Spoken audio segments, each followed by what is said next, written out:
trouver plus facilement. Aujourd'hui, bonjour, je suis Pascal Trifangui, Lama Kunzang, l'inné parfait. Aujourd'hui, nous allons faire une petite incursion dans une tradition qui n'est pas la nôtre, qui n'est pas celle du bouddhisme tibétain, mais vous en apercevez de plus en plus quand vous fréquentez, à force de fréquenter cette chaîne, je peux enlever les lunettes parce que le soleil est un peu baissé, eh bien, il y a beaucoup de liens entre le bouddhisme et le christianisme. Ce sont deux traditions qui, en fait, sont la même tradition. J'aurai l'occasion, au cours de ce mois d'avril, de vous amener plus dans ce sujet-là, mais le bouddhisme de l'époque du Bouddha, tel qu'il avait été conçu par Bouddha Sakyamuni, eh bien, il a disparu. Il n'existe plus. Et il y a une autre forme de bouddhisme qui s'est mis en route dans le sud-est asiatique, c'est ce qu'on appelle le Hinayana, le petit véhicule, et puis après l'invasion grecque en Inde, eh bien, il y a eu un changement dans la mentalité bouddhiste, un changement dans notre tradition, et nous avons changé notre optique vis-à-vis du bouddhisme. À l'époque du Bouddha, on cherchait surtout à atteindre l'éveil soi-même.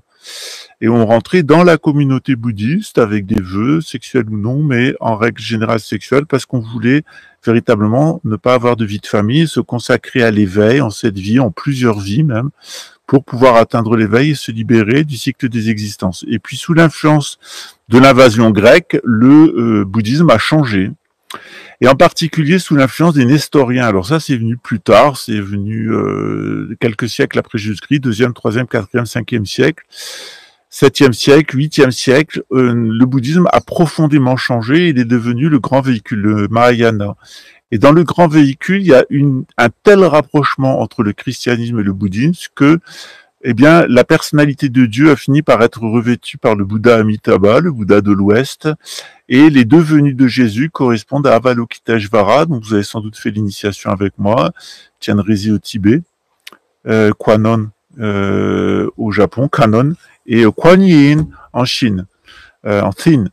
Et, de l'autre côté, on a Mastama Prapta, et c'est Dai Seishi au Japon.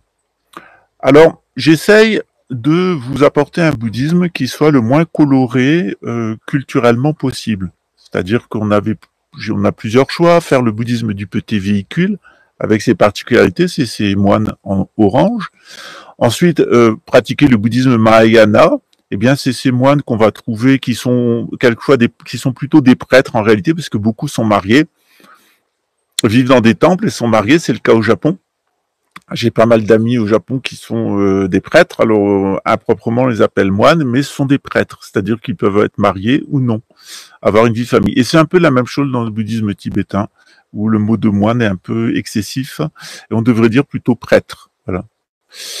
Et ou prêtres réguliers, des prêtres qui vivent selon la règle, et des prêtres séculiers, des prêtres qui vivent dans le siècle, dans la vie normale. Voilà, longtemps j'ai été un séculier, maintenant je suis un régulier, j'ai retrouvé la règle de mon monastère, donc moi je suis un vrai moine maintenant, je suis vraiment dans le contexte monastique.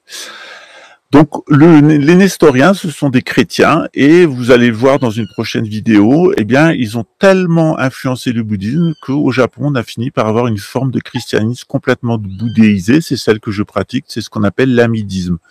L'amidisme, il s'est aussi développé en Mongolie et il s'est développé au Tibet. Alors il faut savoir qu'en Chine, il y a 3 sphères géographiques en Chine. La Chine c'est très ancien, ça a 3500 ans. C'est le pays des Sing dans la Bible. Alors Sin, c'est un fils de Canaan, et ce fils de Canaan, il n'a pas la malédiction de Canaan, contrairement à la descendance de Canaan, parce qu'il s'est marié avec une descendante de Japhé, et qui est à l'origine du peuple chinois. Les Chinois, c'est les Sin, c'est-à-dire des descendants de Canaan qui se sont mariés avec une fille de Japhé, qui ont donné ces peuples assez extraordinaires de l'Asie, qui sont les Sin, ce qui a donné le mot Chine. Voilà. Évidemment, les Japonais, ils sont issus aussi de cette lignée de Japhé, ce sont des Yamato, et ils ont au Japon, eh bien, le bouddhisme, comme je vous l'ai dit, les Nestoriens et le bouddhisme, ils ont un peu fusionné pour créer une religion originale. Le nestorianisme a disparu parce qu'il est devenu une religion bouddhiste, celle que je pratique, qui s'appelle l'amidisme. Cet tamidisme, je vous disais, il y a trois grandes provinces en Chine. Il y a la Mongolie, la Chine au centre et le Tibet. Okay, la particularité de la Mongolie et du Tibet, c'est que nous avons été aussi musulmans. C'est-à-dire, par exemple, dans le Kham, dans l'Amdo, au Népal, et dans toutes ces régions qui sont dans le contrefort himalayen ou juste au-dessus de l'Inde, eh bien, on était alternativement bouddhistes et musulmans. Et d'ailleurs, quand on était un mauvais bouddhiste, on vous envoyait dans l'islam. Et quand on était un mauvais musulman, on vous envoyait dans le bouddhisme. Donc, ces deux traditions, par exemple, le Bhoutan, il a été pendant toute une période de son histoire complètement musulman, le Kham aussi, l'Amdo aussi, puis ils sont devenus bouddhistes, ils sont redevenus bouddhistes. Ce qui fait que dans cette grande sphère himalayenne, eh bien, on trouve de l'autre côté, du côté est, on trouve les Ouïghours dans la province du Sichuan, en Chine, où vous avez ces fameux Ouïghours qui sont musulmans. On en trouve aussi en Mongolie. Gengis Khan, c'était un empereur mongol, c'est lui qui a détruit Bagdad parce que Bagdad était devenu corrompu et les Mongols ont envahi la Chine, ils ont envahi l'Inde et ils ont envahi l'empire musulman, ils ont mis le feu à Bagdad, ils l'ont saccagé, ils l'ont rasé parce que l'empire musulman avait complètement été corrompu. Et puis ils se sont installés là, notamment une des peuplades mongoles qui s'appelle les Turcs. Et les Turcs se sont convertis à l'islam, et puis c'est eux qui sont devenus les chefs de l'islam. C'est la même chose en Chine, en CI.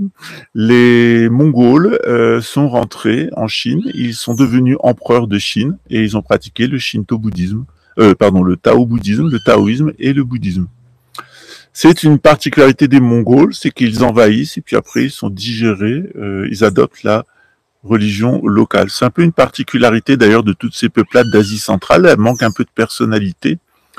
Donc ce sont des sauvages, ce sont des nomades, et puis quand ils rentrent dans les civilisations, ils vont adopter la culture de cette civilisation. C'est ce qu'ont fait les Khazars. Les Khazars, ils ont adopté le judaïsme. Alors il n'y a pas de problème si on est un Khazar et si on pratique très bien la Torah, on est une très bonne personne. J'ai assisté encore ce matin à une dispute à coups de claque entre un rabbin à New York et des sionistes. Le rabbin Lubavitch et des sionistes en sont venus aux mains.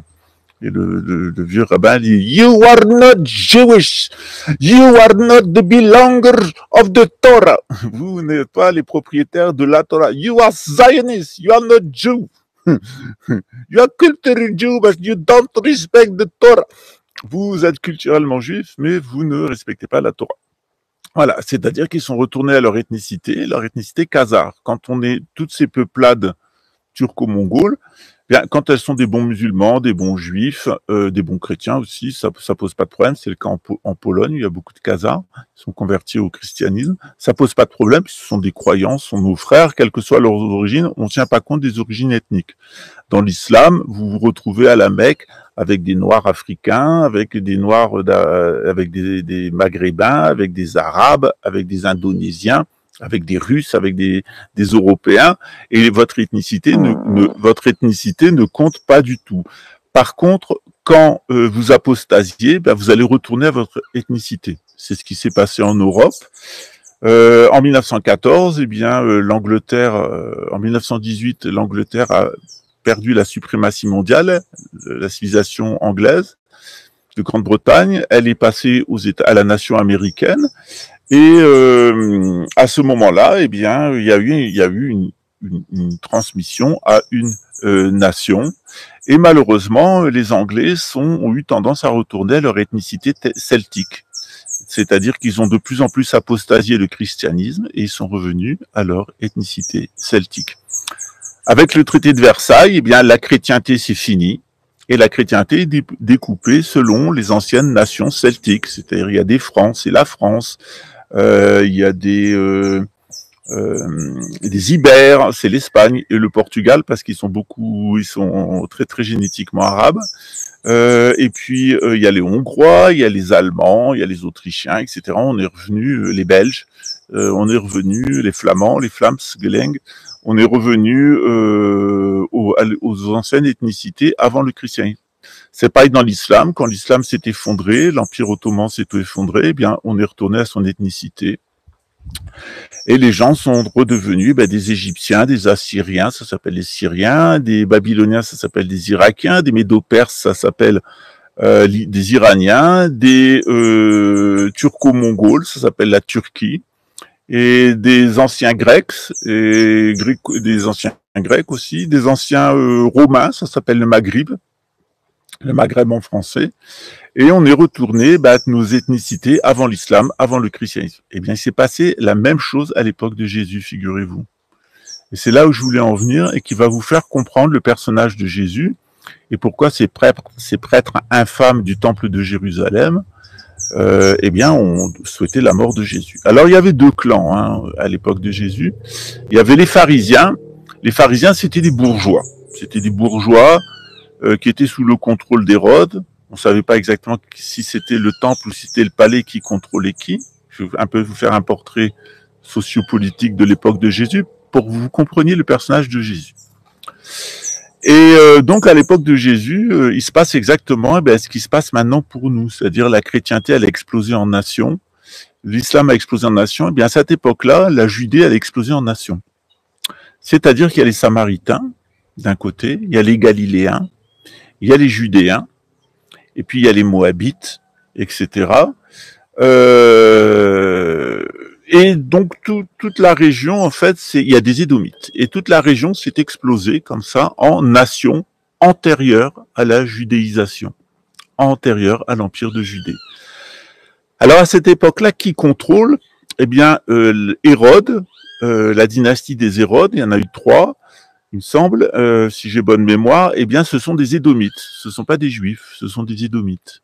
Voilà. Donc ce ne sont pas des descendants d'Isaac par Jacob Israël, c'est des descendants d'Isaac par Ésaü Édom. Ésaü, c'est le rouquin violent qui s'est fait piquer son droit d'aînesse pour un plat de lentilles. Voilà, mec un peu bené quand même. Le rouquin, c'est toujours un peu bené. Je suis désolé s'il y a des roux à l'antenne. Mais voilà. Dans la Bible, les rouquins, c'est des benets. Voilà, toujours. Dans la Bible, c'est comme ça. La Bible, elle est très raciste. Elle aime pas les rouquins, elle aime pas les Amorites. On va en parler après avec la femme syro-phénicienne et pourquoi Jésus n'a pas voulu soigner sa fille. Pas gentil, Jésus. Voilà. La Bible est très racialiste et très ethniciste. C'est pas une spécificité juive, c'est pareil dans le Coran. Il y a une ethnicité aussi coranique. Voilà. Donc, qu'est-ce qui se passe à l'époque de Jésus? Eh bien, qui tient la Judée? C'est un roi qui a été mis en place par les Romains qui s'appelle Hérode. Alors, Hérode le Vieux, c'est lui qui a fait tuer tous les enfants juifs quand il a appris la naissance de Jésus. Il a fait zigouiller tout le monde. Et là, c'est son fils, qui est Hérode Antipas, qui est Hérode le Jeune, qui gouverne à l'époque de Jésus. Et eh bien, c'est un pédovski. Il couche avec la fille de sa femme. Donc, il a épousé la sœur de son frère, qui est mort, qu'il a fait tuer, exactement, et au combat. Et puis, parce qu'il désirait sa femme. Et puis, il tombe amoureux de sa nièce, et qui est aussi la fille de sa femme. Et il veut coucher avec elle. Et elle danse, elle l'envoûte, etc. Et il lui dit, danse pour moi, et avec tout ce qui va avec, derrière. Et je te donnerai ce que tu veux. Et elle demande la tête de Saint Jean-Baptiste, parce que Saint Jean-Baptiste n'avait de cesse de dénoncer l'inceste. Il faut savoir que l'inceste, si vous êtes incestueux, vous êtes la pire sorte de personne qui existe dans toute l'humanité au cours de l'histoire. Les Rothschild, ils disent Vice is nice, le vice est beau, incest is the best, l'inceste est le meilleur.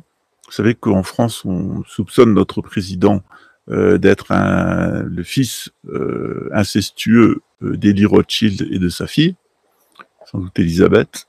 En tout cas, quand on voit les photos, ça fait pas l'ombre d'un doute. Il y aura sans doute une émission de Stéphane Bern sur ce sujet. Alors nous allons parler de la présidence française avant la guerre. Voilà.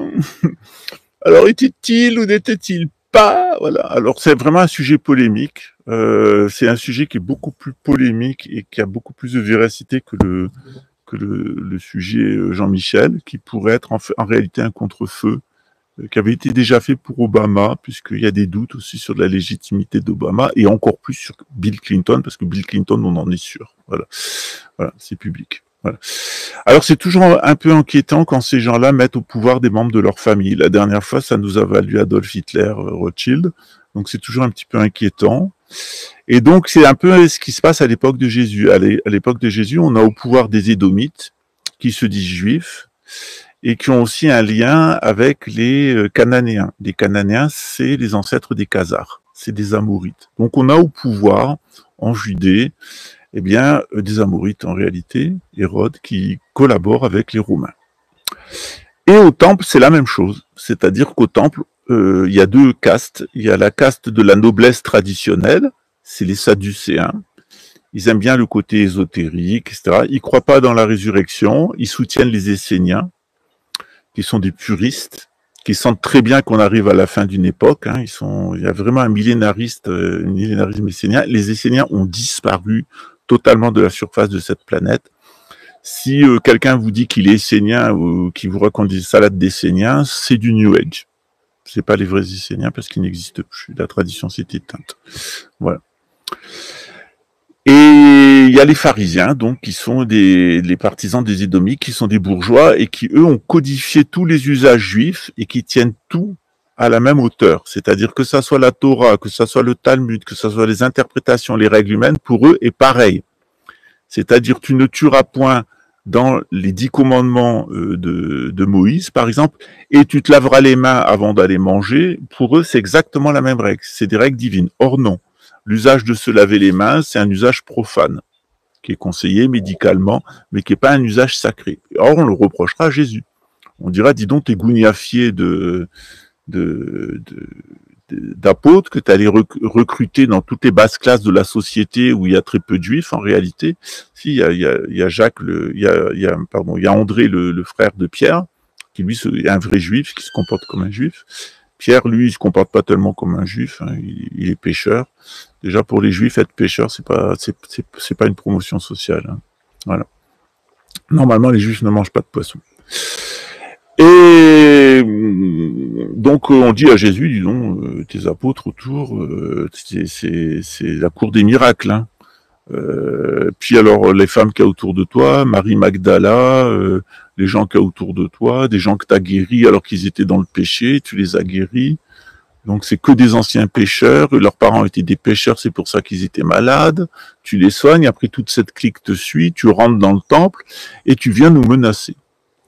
Alors, les Édomites du palais royal, les Édomites qui contrôlent le temple, eh bien, ils vont attendre un moment où les Sadducéens sont absents du Sanhédrin. Le Sanhédrin, c'est un comité qui contrôle le temple.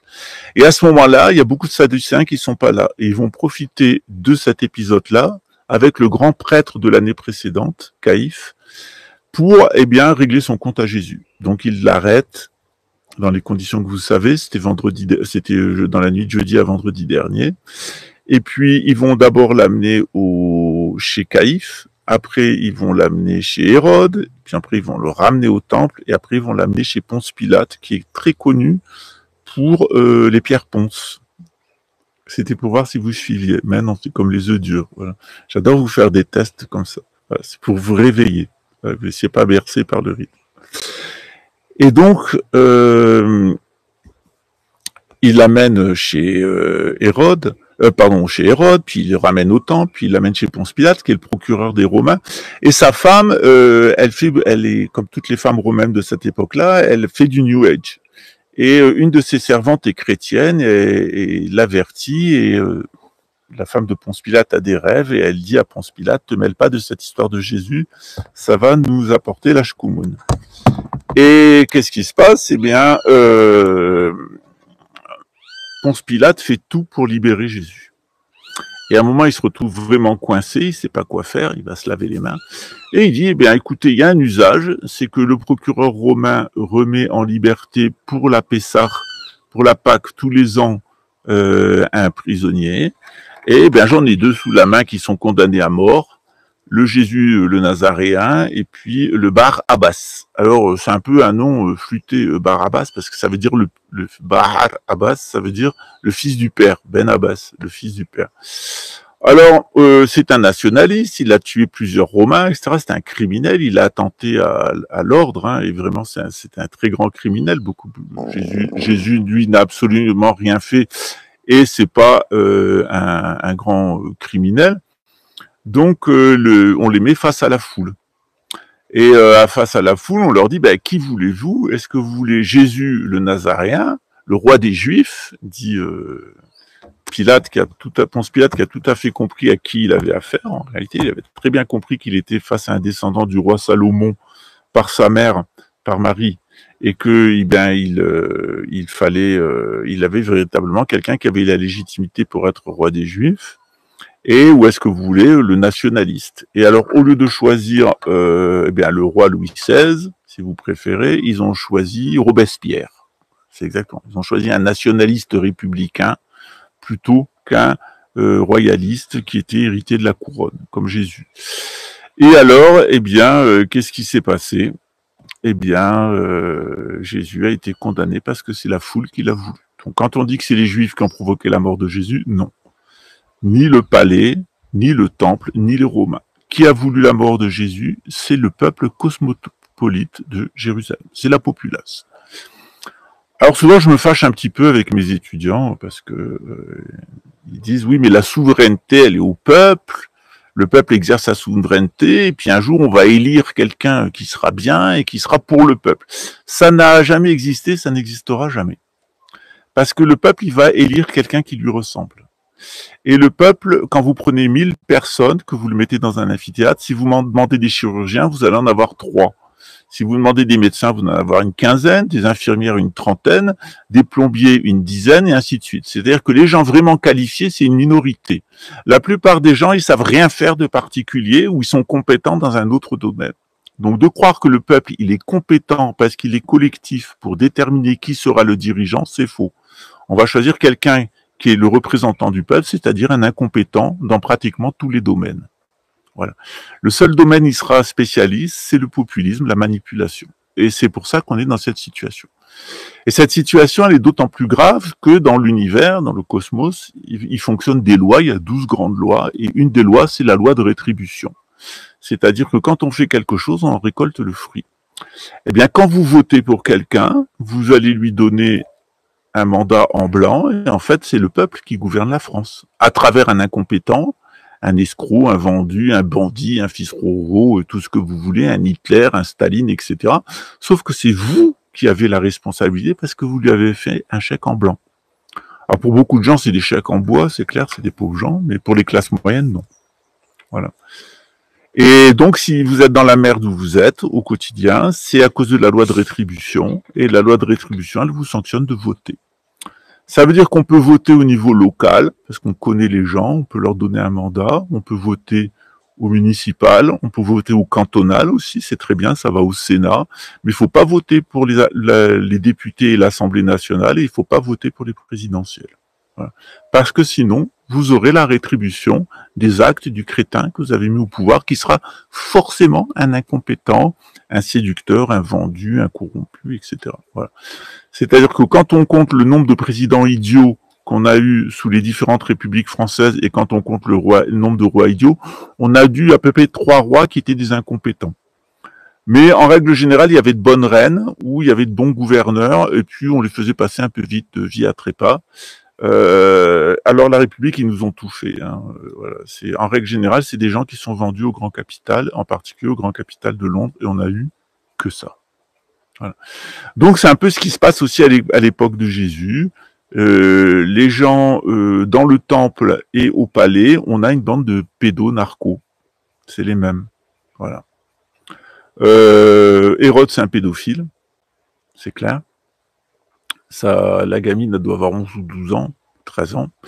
Il est incestueux, puisqu'il est en famille avec elle. Donc c'est un pédophile incestueux, hein, c'est un pédovski. Et de l'autre côté, eh bien, il y a un narcoski. Voilà. C'est-à-dire que la religion est devenue une véritable drogue. Et j'aime beaucoup l'expression de Marx, et elle est très vraie, reprise par Mao. L'opium est la religion du peuple. C'est-à-dire que quand on veut pas réfléchir, la religion, c'est un très bon laxatif. C'est un très bon relâchant musculaire. C'est-à-dire, on se met à croire dans des tas de choses qu'on comprend pas, on se met à répéter des prières qu'on comprend pas, à faire des pratiques qu'on comprend pas, on consomme des rituels en veux-tu, en voilà, on paye pour ça, mais c'est de la pensée magique. Et derrière, il y a rien, il n'y a pas de réalisation, et notamment parce qu'il n'y a pas d'initiation. Parce que s'il n'y a pas d'initiation, il n'y a pas de réalisation. S'il n'y a pas de réalisation, il n'y a pas de délivrance. Donc on s'occupe avec du chewing-gum. Souvent, il y a des gens qui me disent, tiens, j'ai chopé un mantra sur Internet, je le répète. Je dis, bah écoute, tu peux dire Coca-Cola, ça fera à peu près le même effet. Voilà. Voilà. Ne vous inquiétez pas, il y a des bruits parasites. Il y a le chien qui est autour, qui est un peu vieux. Il est comme moi. Là, c'est une poule sauvage. Il y a des singes. Il y a toutes sortes de choses. Alors, de temps en temps, ça crie, ça pète. Quelquefois, c'est pas toujours le chien qui pète. C'est aussi ma colostomie. Je peux rien. Je suis désolé. C'est pas contrôlable. Mais là, c'est des poules. Il y a des toucans. Il y a des singes. Il y a voilà.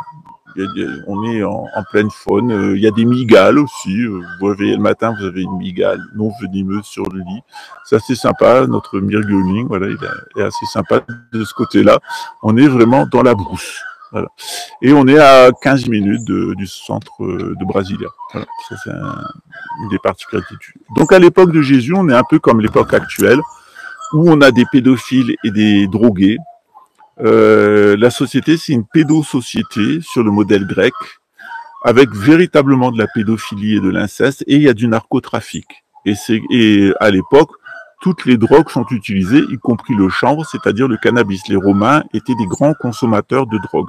On a même retrouvé de la cocaïne, figurez-vous, dans les momies égyptiennes, ce qui prouve bien qu'il y avait un trafic international déjà à l'époque de drogue, et puis on prenait toutes sortes de drogues. Et la religion pouvait aussi servir de drogue. Ok ? Donc, on était exactement dans la même situation que maintenant. Grosso modo. Voilà.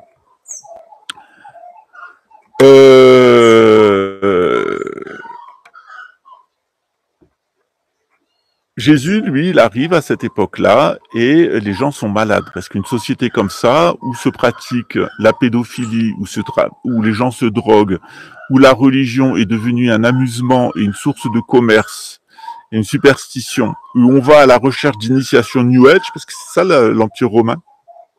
On faisait un culte de Mitra, un culte de machin, un culte, il y avait même du bouddhisme qui était présent. Et ciao Rome. Et buonanotte. Et c'est l'Eurovision ici, c'est la Mondovision. Voilà. Bonjour Rome, bonjour Paris. Voilà, c'est marrant parce que c'est quelqu'un qui s'appelle Paris qui dit un bonsoir de Rome. Voilà. Ici, on a du rhum, mais avec un H. Voilà. On a du H aussi. Voilà. Il y a tout. Supermarché de la drogue ici. Voilà. Et il faut s'en tenir loin parce que c'est des intoxicants neurologiques. Ouais, c'est pas du tout bon pour la réalisation spirituelle. Voilà. Alors, samedi prochain, un petit entre parenthèses, c'est l'anniversaire du Bouddha. C'est la fête des fleurs. Donc, on sera au temple japonais ici. On a un collègue du Japon qui est très gentil, qui nous a ouvert son temple. On y va le dimanche matin. Et donc, on peut y aller en semaine aussi. C'est un très beau temple dont je vous ai donné des images. C'est un temple de l'Amidis. Donc, c'est la même tradition que la nôtre, mais sous la forme japonaise. Okay, dans la tradition de Nichiren. Voilà, c'est la Nichiren Shoshu. Et exactement, c'est les Hompo. Voilà. Et donc, dans le bouddhisme, il y a plusieurs voies, mais c'est les mêmes pratiques. C'est comme dans le catholicisme, il y a l'orthodoxie et le catholicisme. Là, c'est pareil, il y a des petites différences selon les écoles et les pays. Donc, mais par contre, on n'est pas sectaire et on est très bien les uns avec les autres et on discute très bien. On n'a pas de querelle entre écoles et ça c'est vraiment un côté qui est super dans le bouddhisme, c'est qu'on n'a vraiment pas de querelle entre les écoles. On se reçoit les uns les autres, on étudie les uns chez les autres, etc. Et on est ouvert, on reçoit des catholiques, y compris des moines et des moniales catholiques qui sont intéressés par notre vision et c'est vraiment super de pouvoir entre spirituel, entre mystique, entre initiés, pouvoir passer d'une tradition à une autre sans sectarisme, voilà, sans politique et sans sectarisme. Donc l'époque de Jésus, c'est une époque un peu dans la merde et il y a des gens qui vont voir Jésus et les Juifs du temple, les bourgeois vont voir Jésus, il lui dit comme Vince, eh bien, est-ce qu'il faut payer nos impôts?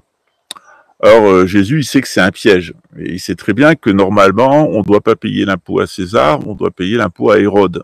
Et que, en réalité, l'impôt à César, c'est un impôt capitaire, c'est une journée de travail à peu près par an. Et c'est le prix à payer de l'invasion. Et Jésus sait que l'impôt à César doit être payé en sesterces romains, et donc il demande donnez-moi une pièce de monnaie. On lui donne une pièce de monnaie romaine et il dit qui est là? On lui dit c'est César. Il jette l'argent sur les prêtres et il dit rendez à César ce qui est à César et à Dieu ce qui est à Dieu. Donc c'est un sacré affront parce qu'il leur dit en fait vous êtes des collabos. C'est ce qu'ils sont, en réalité, ce sont des collabos. Alors comment est-ce que les prêtres du temple de Jérusalem justifient leur collaboration avec les Romains? D'abord, ils disent que la nation serait détruite. Ils disent que si jamais on va en guerre contre les Romains, ils vont exterminer notre nation. Alors c'est faux, les Romains n'ont jamais exterminé aucune nation. Parce que les Romains, ils avaient besoin d'esclaves, ils avaient besoin de gens dans les cirques. Et que généralement, c'est comme un peu les Américains. Les Américains, ils détruisent aucune nation. Ils l'envahissent, ils la pillent, ils prennent l'élite, ils l'amènent aux États-Unis. Et c'était pareil à l'époque romaine. Par exemple, Paul, qui faisait partie de l'élite romaine, juif, il avait aussi la citoyenneté romaine. Il était citoyen de César et il va s'en servir d'ailleurs pour échapper à la prison. Excusez-moi.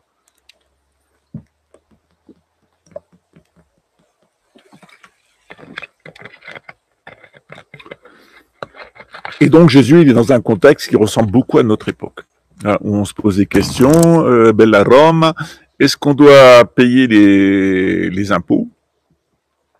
Jésus dit, rendez à César ce qui est à César et à Dieu ce qui est à Dieu, surtout les gens du temple. Voilà. On lui pose toutes sortes de questions. On lui dit, est-ce qu'il faut appliquer la loi? Alors, on lui amène une femme adultère et on lui dit, est-ce qu'il faut appliquer la loi? Jésus dit, oui, bien sûr, il faut appliquer la loi. Mais pour que vous appliquiez la loi dans la pureté où elle a été conçue par Dieu, il faut que vous-même, vous n'ayez pas commis de péché. Parce que sinon, c'est de la magie noire. Et Jésus a dit, ok, on va la lapider, mais que celui qui n'a jamais péché lui jette la première pierre, et puis après on verra. Et Jésus, qui avait jamais péché, il aurait pu lancer une pierre, appliquer la loi juive, et il refuse de l'appliquer. Pourquoi? Il l'applique pas par compassion. C'est-à-dire, il dit non, la compassion, elle est plus importante que la loi. C'est-à-dire que même quand une personne, elle a fait des bêtises, même quand elle a commis des actes épouvantables, comme l'adultère, comme le meurtre, etc., on peut lui pardonner. Et Jésus lui dit, femme, moi je ne te condamne pas, il n'y a personne ici, va et ne pêche plus. Jésus, il dit pas, allez, refaisons un petit coup, cocotte, vendredi c'est confession, samedi tu peux en remettre un petit coup. Non, Jésus lui dit, va et ne pêche plus, parce que sinon ça va se reproduire. Et c'est à ça que ça sert la confession. J'ai un père qui était très drôle. Le samedi, il allait se confesser. Le samedi soir, il se sentait tout neuf. Et le week-end, il bouffait, mais alors de la viande, etc. Il regardait Jacques Martin, qui l'adorait, etc. Et alors, il allait à la messe le dimanche. Je disais, tu sais, papa, ça fait beaucoup d'ici vendredi prochain, parce que tu me semble que tu ne te comportes pas comme un bon catholique. Il dit, oh oui, mais Dieu nous pardonne. Voilà. Non, il faut pas abuser de la grâce. Voilà. Il faut pas abuser de la grâce. Voilà. Il y a un très bon livre que je vous ai souvent cité d'un frère dominicain qui s'appelle Les tactiques du diable, que je vous invite à lire. Et une des tactiques du diable, justement, c'est de brader la confession et de brader le pardon. C'est très grave. Moi, j'ai des gens qui, dans le bouddhisme, on a un type de confession aussi et d'exorcisme où la personne vient, elle se confesse à moi, ensuite elle se confesse devant la collectivité et ensuite je l'invite à dire à toutes les personnes ce qu'elle a fait, même publiquement, pour assumer publiquement ce qu'elle a fait. Voilà. Et c'est très important. C'est-à-dire, si vous n'êtes pas capable d'assumer publiquement ce que vous avez fait, si vous avez été pédophile, incestueux, si vous avez été un voleur, etc., il n'y a pas de problème dans le bouddhisme.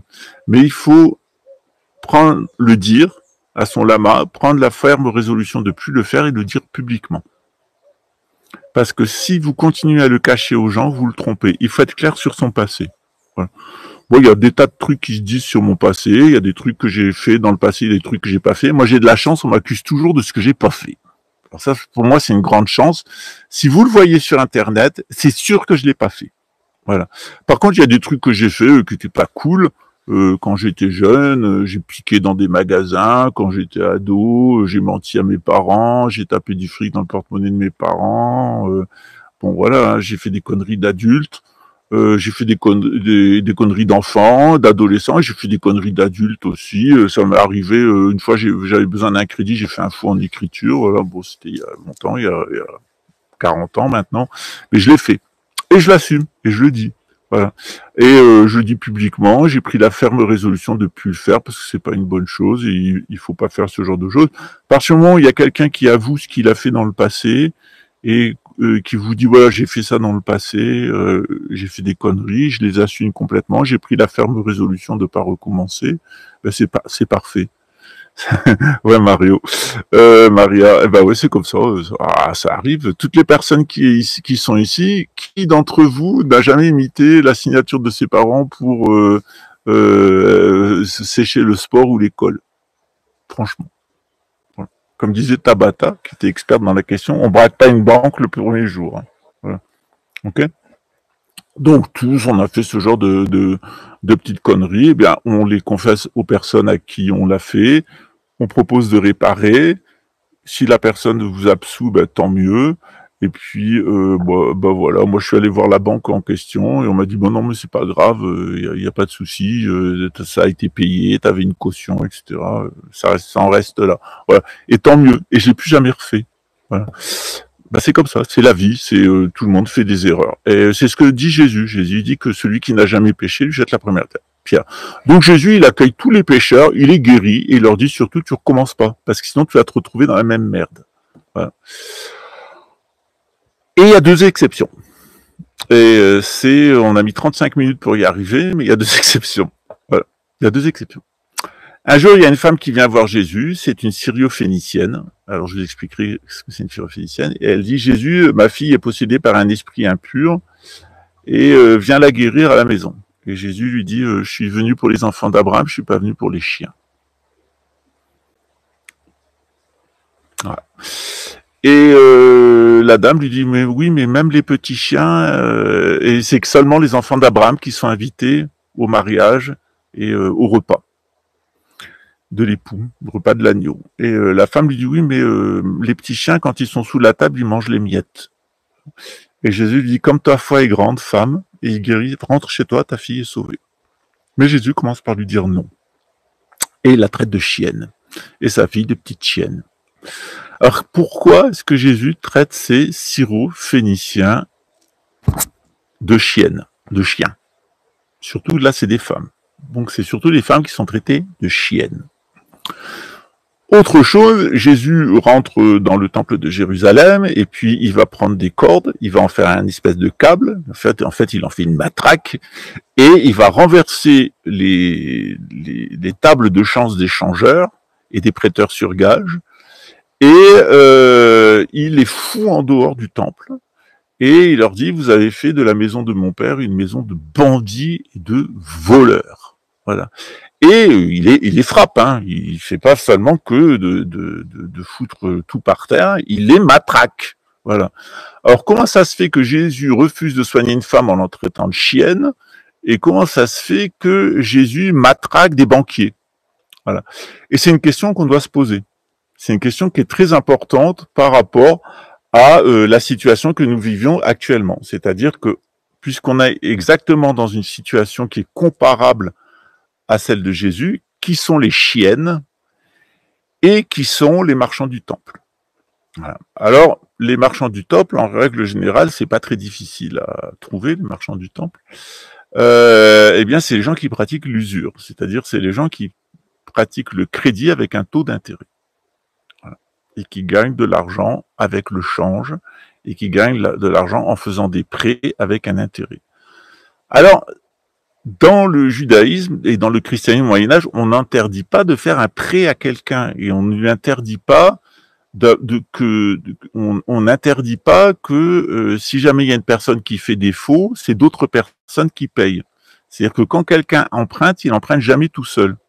En règle générale, c'est comme chez les Chinois, ça s'appelle la tontine, on emprunte entre 3 et 10 personnes. C'est-à-dire s'il y en a un qui fait défaut, on va payer pour lui. C'est-à-dire quand quelqu'un a besoin d'un crédit, il va voir un ami, il dit voilà, j'ai besoin d'argent, prête-moi l'argent.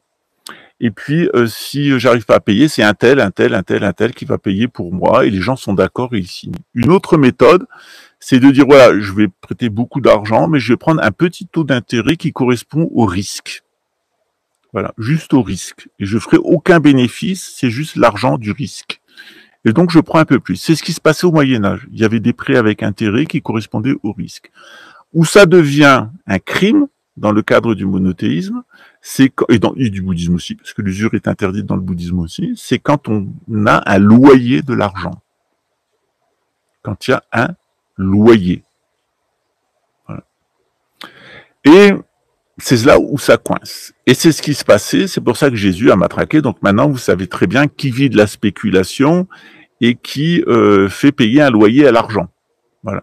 Alors moi, j'aime beaucoup les complotistes et les conspirationnistes, parce que pour moi, c'est pas des résistants, c'est des outsiders. C'est-à-dire, ces mecs-là, ils sont pas contre le système, ils sont concurrents du système. C'est-à-dire, ils vous vendent du luciférianisme, et ils vous vendent des pyramides de Ponzi. Il y en a en particulier en Afrique du Nord, on dira pas qui, la Téléaire bréchée de Bab el-Oued. Le mec, c'est la copie conforme des Rothschild et de tous les gens qui critiquent. D'abord, il vient de la communauté qu'il appelle lui-même magique, hein, il l'est, pur jus. Voilà. Il suffit de gratter un peu, on trouve les informations. Et d'autre part, qu'est-ce qu'il fait? Il vous dit qu'il est luciférique, qu'il est luciférien, qu'il vous vend, etc. Et tout ce qu'il vous vend, c'est exactement les mêmes salades qui sont vendues par l'ONU, avec une secte qui est à l'intérieur de l'ONU, qui sert de contre-initiation à l'intérieur de l'ONU, qui s'appelle la Lucifer Trust, qui est devenue Lucis Trust, voilà, qui est une ONG, une organisation non gouvernementale, consultative, mais qui est vraiment la loge franc-maçonnique à l'intérieur de l'ONU. Tout le monde doit y passer pour avoir un rôle à l'intérieur de l'ONU. La fondatrice de la Lucifer Trust, c'est Alice Bailey, que ce monsieur, la théière ébréchée, cite en référence et qui est son gourou cosmoplanétaire avec les maîtres ascensionnés. Il reçoit même pas des lettres des maîtres ascensionnés, lui. Parce que dans la théosophie, on reçoit des lettres des maîtres ascensionnés. Voilà. Lui, il les entend directement dans sa tête. Voilà. C'est mieux que E.T. téléphone maison. Voilà. Puis alors, il va vous expliquer des trucs sur les chakras, sur le karma et toutes ces choses qui n'existent pas dans le bouddhisme et dans l'hindouisme. Et ce que je me suis permis de lui dire, écoute, ce que tu dis, c'est pas dans le bouddhisme et c'est pas dans l'hindouisme. Le monsieur s'est permis de me dire, tu ne connais rien au bouddhisme, tu es un agent sioniste, tu ne connais rien au bouddhisme, t'es un con, t'es un PD, t'as tué ton père, et toute l'ordure en règle générale qu'on me jette dessus et qui ne fait qu'indiquer ce que sont les personnes au fond de leur cœur, parce que en fait, ils vous parlent d'eux-mêmes, ils vous parlent pas de vous, voilà. Et c'est exactement le même système, c'est-à-dire le luciférianisme comme religion, et la solution, c'est des solutions financières qui sont basées sur des pyramides de Ponzi, sur de la spéculation et sur du prêt à intérêt. Alors, si c'est pour avoir, moi je préfère avoir Rothschild avec Big Pharma et le lobby militaro-industriel, si c'est pour avoir la théière ébréchée qui sert de banquier, Samuel qui essaye de me tuer avec son copain Réré du QAnon et de l'autre côté l'empoisonneuse de service, moi je préfère avoir le vrai Big Pharma, la vraie banque et le vrai lobby militaro-industriel que avoir des charlots et des apprentis qui en plus se font passer pour des saints et des résistants. Voilà, c'est vraiment l'imposture totale. Voilà. Et cette imposture, c'est exactement la même chose à l'époque de Jésus. Il y a des banquiers qui se font un maximum de fric avec du prêt à usure, notamment les prêtres du temple. Et ouais, ils gagnent de l'argent sur l'usure. C'est-à-dire que les banquiers ont obtenu d'avoir leur échoppe à l'intérieur de la cour du temple. Ils sont pas dans le Saint des Saints, où ne va que le très haut clergé, mais ils sont juste dans la pièce d'avant. Dans le temple, dans la cour du temple. C'est-à-dire que, eh bien, on a là des gens qui font du change, qui font des pyramides de Ponzi, qui font de la spéculation, des prêts à intérêt à l'intérieur même du temple, alors que c'est interdit par la Torah. Et bien entendu, ils reversent de l'argent aux prêtres du temple. Vous voyez le niveau d'hypocrisie des prêtres d'origine bourgeoise à cette époque-là. Les Sadducéens laissent faire parce qu'ils se sont transformés en oligarchie marchande. Ils sont plus une oligarchie terrienne, ils sont une oligarchie marchande, une noblesse marchande. Et ils laissent faire ça. Et Jésus, il est confronté à ces gens-là. Et c'est ces gens-là qui vont l'assassiner. Voilà. Ils vont l'assassiner d'autant plus facilement que Jésus ne respecte rien de la loi juive. Jésus, il est avec une femme avec qui il n'est pas marié, c'est Marie-Madeleine, il va même avoir un enfant avec elle. Ils savent pas les mains avant de passer à table. Il fait des guérisons le jour du Shabbat. Jésus ne respecte pas grand-chose de la loi juive. En plus, il est galiléen. Donc, il n'est pas judéen, il est galiléen. Les Galiléens, la Galilée, ils sont d'origine gauloise. Ils sont le résultat des invasions gauloises. Donc, ils sont un peu déconsidérés par les Juifs qui les considèrent un peu comme des descendants des Grecs, et au même titre que les Grecs. Donc, ils sont un peu déconsidérés, les Galiléens. Jésus vient de Galilée. C'est pour ça qu'on dit qu'il n'y aura jamais de prophète en Galilée. Et s'il y en a eu un. Donc Jésus fout dehors tous ces marchands, etc. À notre époque, on peut comprendre tout ça. C'est-à-dire, si on est un petit peu croyant et si on est un peu lucide, la semaine dernière, on m'a dit, ouais, ben voilà, j'ai ouvert un compte pour toi, j'ai mis de l'argent dessus, il y a des robots qui gagnent sur Internet, ça va générer des revenus. Je dis, pour moi, non. Merci, non. Et même quand ma banque me verse des intérêts de mes comptes sur lesquels j'ai de l'argent, je donne des intérêts au temple. Alors, bien entendu, le monsieur en question m'a dit, ouais, ben, je te fais ce cadeau pour le temple. Je dis, pour le temple, il n'y a pas de problème. Parce que le temple, lui, il est capable de purifier ça parce qu'il va avoir que des actions de bienfaisance. Voilà. Que des actions de bienfaisance. Il fait rien, même quand l'argent du temple, normalement, il doit pas être placé. Et là, c'est l'argent qu'on a donné. Alors, j'ai réfléchi, je me suis dit ce que je dois accepter, ce que je dois pas accepter, voilà. Alors, j'ai pas encore donné ma décision définitive, mais je pense que ça sera non. Voilà. Pourquoi? Parce que même si le temple, il reçoit de l'argent qui est d'origine sale, et la spéculation, etc., c'est de l'argent d'origine sale, et même si le temple l'utilise pour faire des bonnes choses, je pense que c'est quand même pas une bonne chose de le faire. Parce qu'il y a forcément quelqu'un qui paye à la fin, et qui paye, ce sont les plus pauvres. Toujours. Voilà, ben, pourquoi Jésus va fouetter les marchands du temple. Et autre chose, c'est qu'est-ce qui se passe avec cette femme? Bon sang de bonsoir, cette femme, elle vient, elle dit, ma fille est possédée, Jésus la traite de chienne. Et sa fille de petite chienne. Qu'est-ce qui se passe? Qu'est-ce qui se passe? Alors, il faut comprendre que Jésus dit qu'il y a deux types d'êtres humains. Il y a les fils de Dieu et il y a les fils du diable. Et quand on s'interroge à cette question, vous pouvez faire beaucoup de recherches, vous pouvez même interroger l'intelligence artificielle, c'est ce que j'ai fait. J'ai mon idée. Alors, l'intelligence artificielle, c'est comme un GPS. Quand vous avez le sens de l'orientation, le GPS, ça va vous aider. Ok? L'intelligence artificielle, c'est pareil. Quand vous avez de l'intuition et vous avez de la culture, ça va vous aider. Mais si vous êtes très con, si vous n'avez pas d'intuition, l'intelligence artificielle, ça va vous rendre intelligent et cultivé en apparence. C'est-à-dire que vous allez répéter comme un imbécile toutes les imbécilités de l'intelligence artificielle. Le mois dernier, il y a eu un bug sur ChatGPT 4.0 qui a pété un câble au niveau mondial et qui s'est mis à débiter des obscénités et écrire de la poésie. Voilà. C'était hallucinant. Ça a duré 1 heure. Voilà. L'intelligence artificielle est partie en vrille. Voilà, au niveau mondial. Il y a plein de vidéos qui ont été faites sur Internet. On m'a envoyé un texte qui est très drôle. Elle racontait absolument n'importe quoi. À un moment, ça avait carrément un caractère sexuel et à la fin, c'était de la poésie. Voilà, qui n'avait aucun sens. Voilà. Donc, il faut faire attention. L'intelligence artificielle, si vous avez de l'intuition et de la culture, ça va vous aider. Mais si vous n'avez pas de culture, si vous n'avez pas d'intuition, l'intelligence artificielle, ça va vous... Un scorpion? Non. On a eu un scorpion dans la maison il y a quelques jours. Un petit scorpion comme ça. C'est toujours bon signe d'avoir un scorpion dans la maison. On a des migales, on a des scorpions, c'est un peu charmant. Voilà. Et donc, ce qu'il faut comprendre, c'est que, eh bien, il y a un problème avec cette femme. Et pourquoi il y a un problème avec cette femme? Il y a un problème avec cette femme parce que Jésus distingue deux humanités. Alors, quand on prend la Bible, c'est vraiment très raciste. La Bible, elle est raciste. Il y a le peuple élu, puis il y a le peuple qui n'est pas élu. Voilà. Et le peuple élu, Dieu est très dur avec lui, hein, parce qu'il vaut mieux pas être un peuple élu qu'être le peuple élu, parce que les pauvres Juifs, ils ont été le peuple élu, mais alors qu'est-ce qu'ils ont ramassé? Dieu leur laisse rien passer. Et ils ont tout eu, des invasions, la déportation, la Shoah, le pogrom, etc. Être juif, mais franchement, les gens se rendent pas compte, les antisémites se rendent pas compte comme c'est dur d'être juif. C'est une religion qui est d'une exigence morale, En plus, c'est une relation un petit peu particulière avec Dieu, parce que c'est une relation éducative, très forte. Et à chaque fois qu'on fait une connerie, paf, c'est karma instantané. Hein. Le samskara, Voilà. Et Dieu a donné des châtiments au peuple qu'il a élu qui sont terribles. Alors pour les autres lignées, notamment la lignée d'Ismaël, Dieu il a été plus sympa, il y a des règles plus douces, etc. Et pour les païens, il n'y a pas de règles. Et Dieu est beaucoup plus tolérant envers les païens. Ça veut dire que quand on a la chance d'être juif, eh bien, on doit faire face à l'honneur qu'on a d'être juif. Et quand on est musulman, on doit faire face à ce défi, à cet honneur qui a été fait à la lignée d'Ismaël et à la lignée d'Isaac, avoir été élu par Dieu. Et c'est beaucoup de responsabilités, c'est beaucoup de travail, c'est beaucoup d'exigences.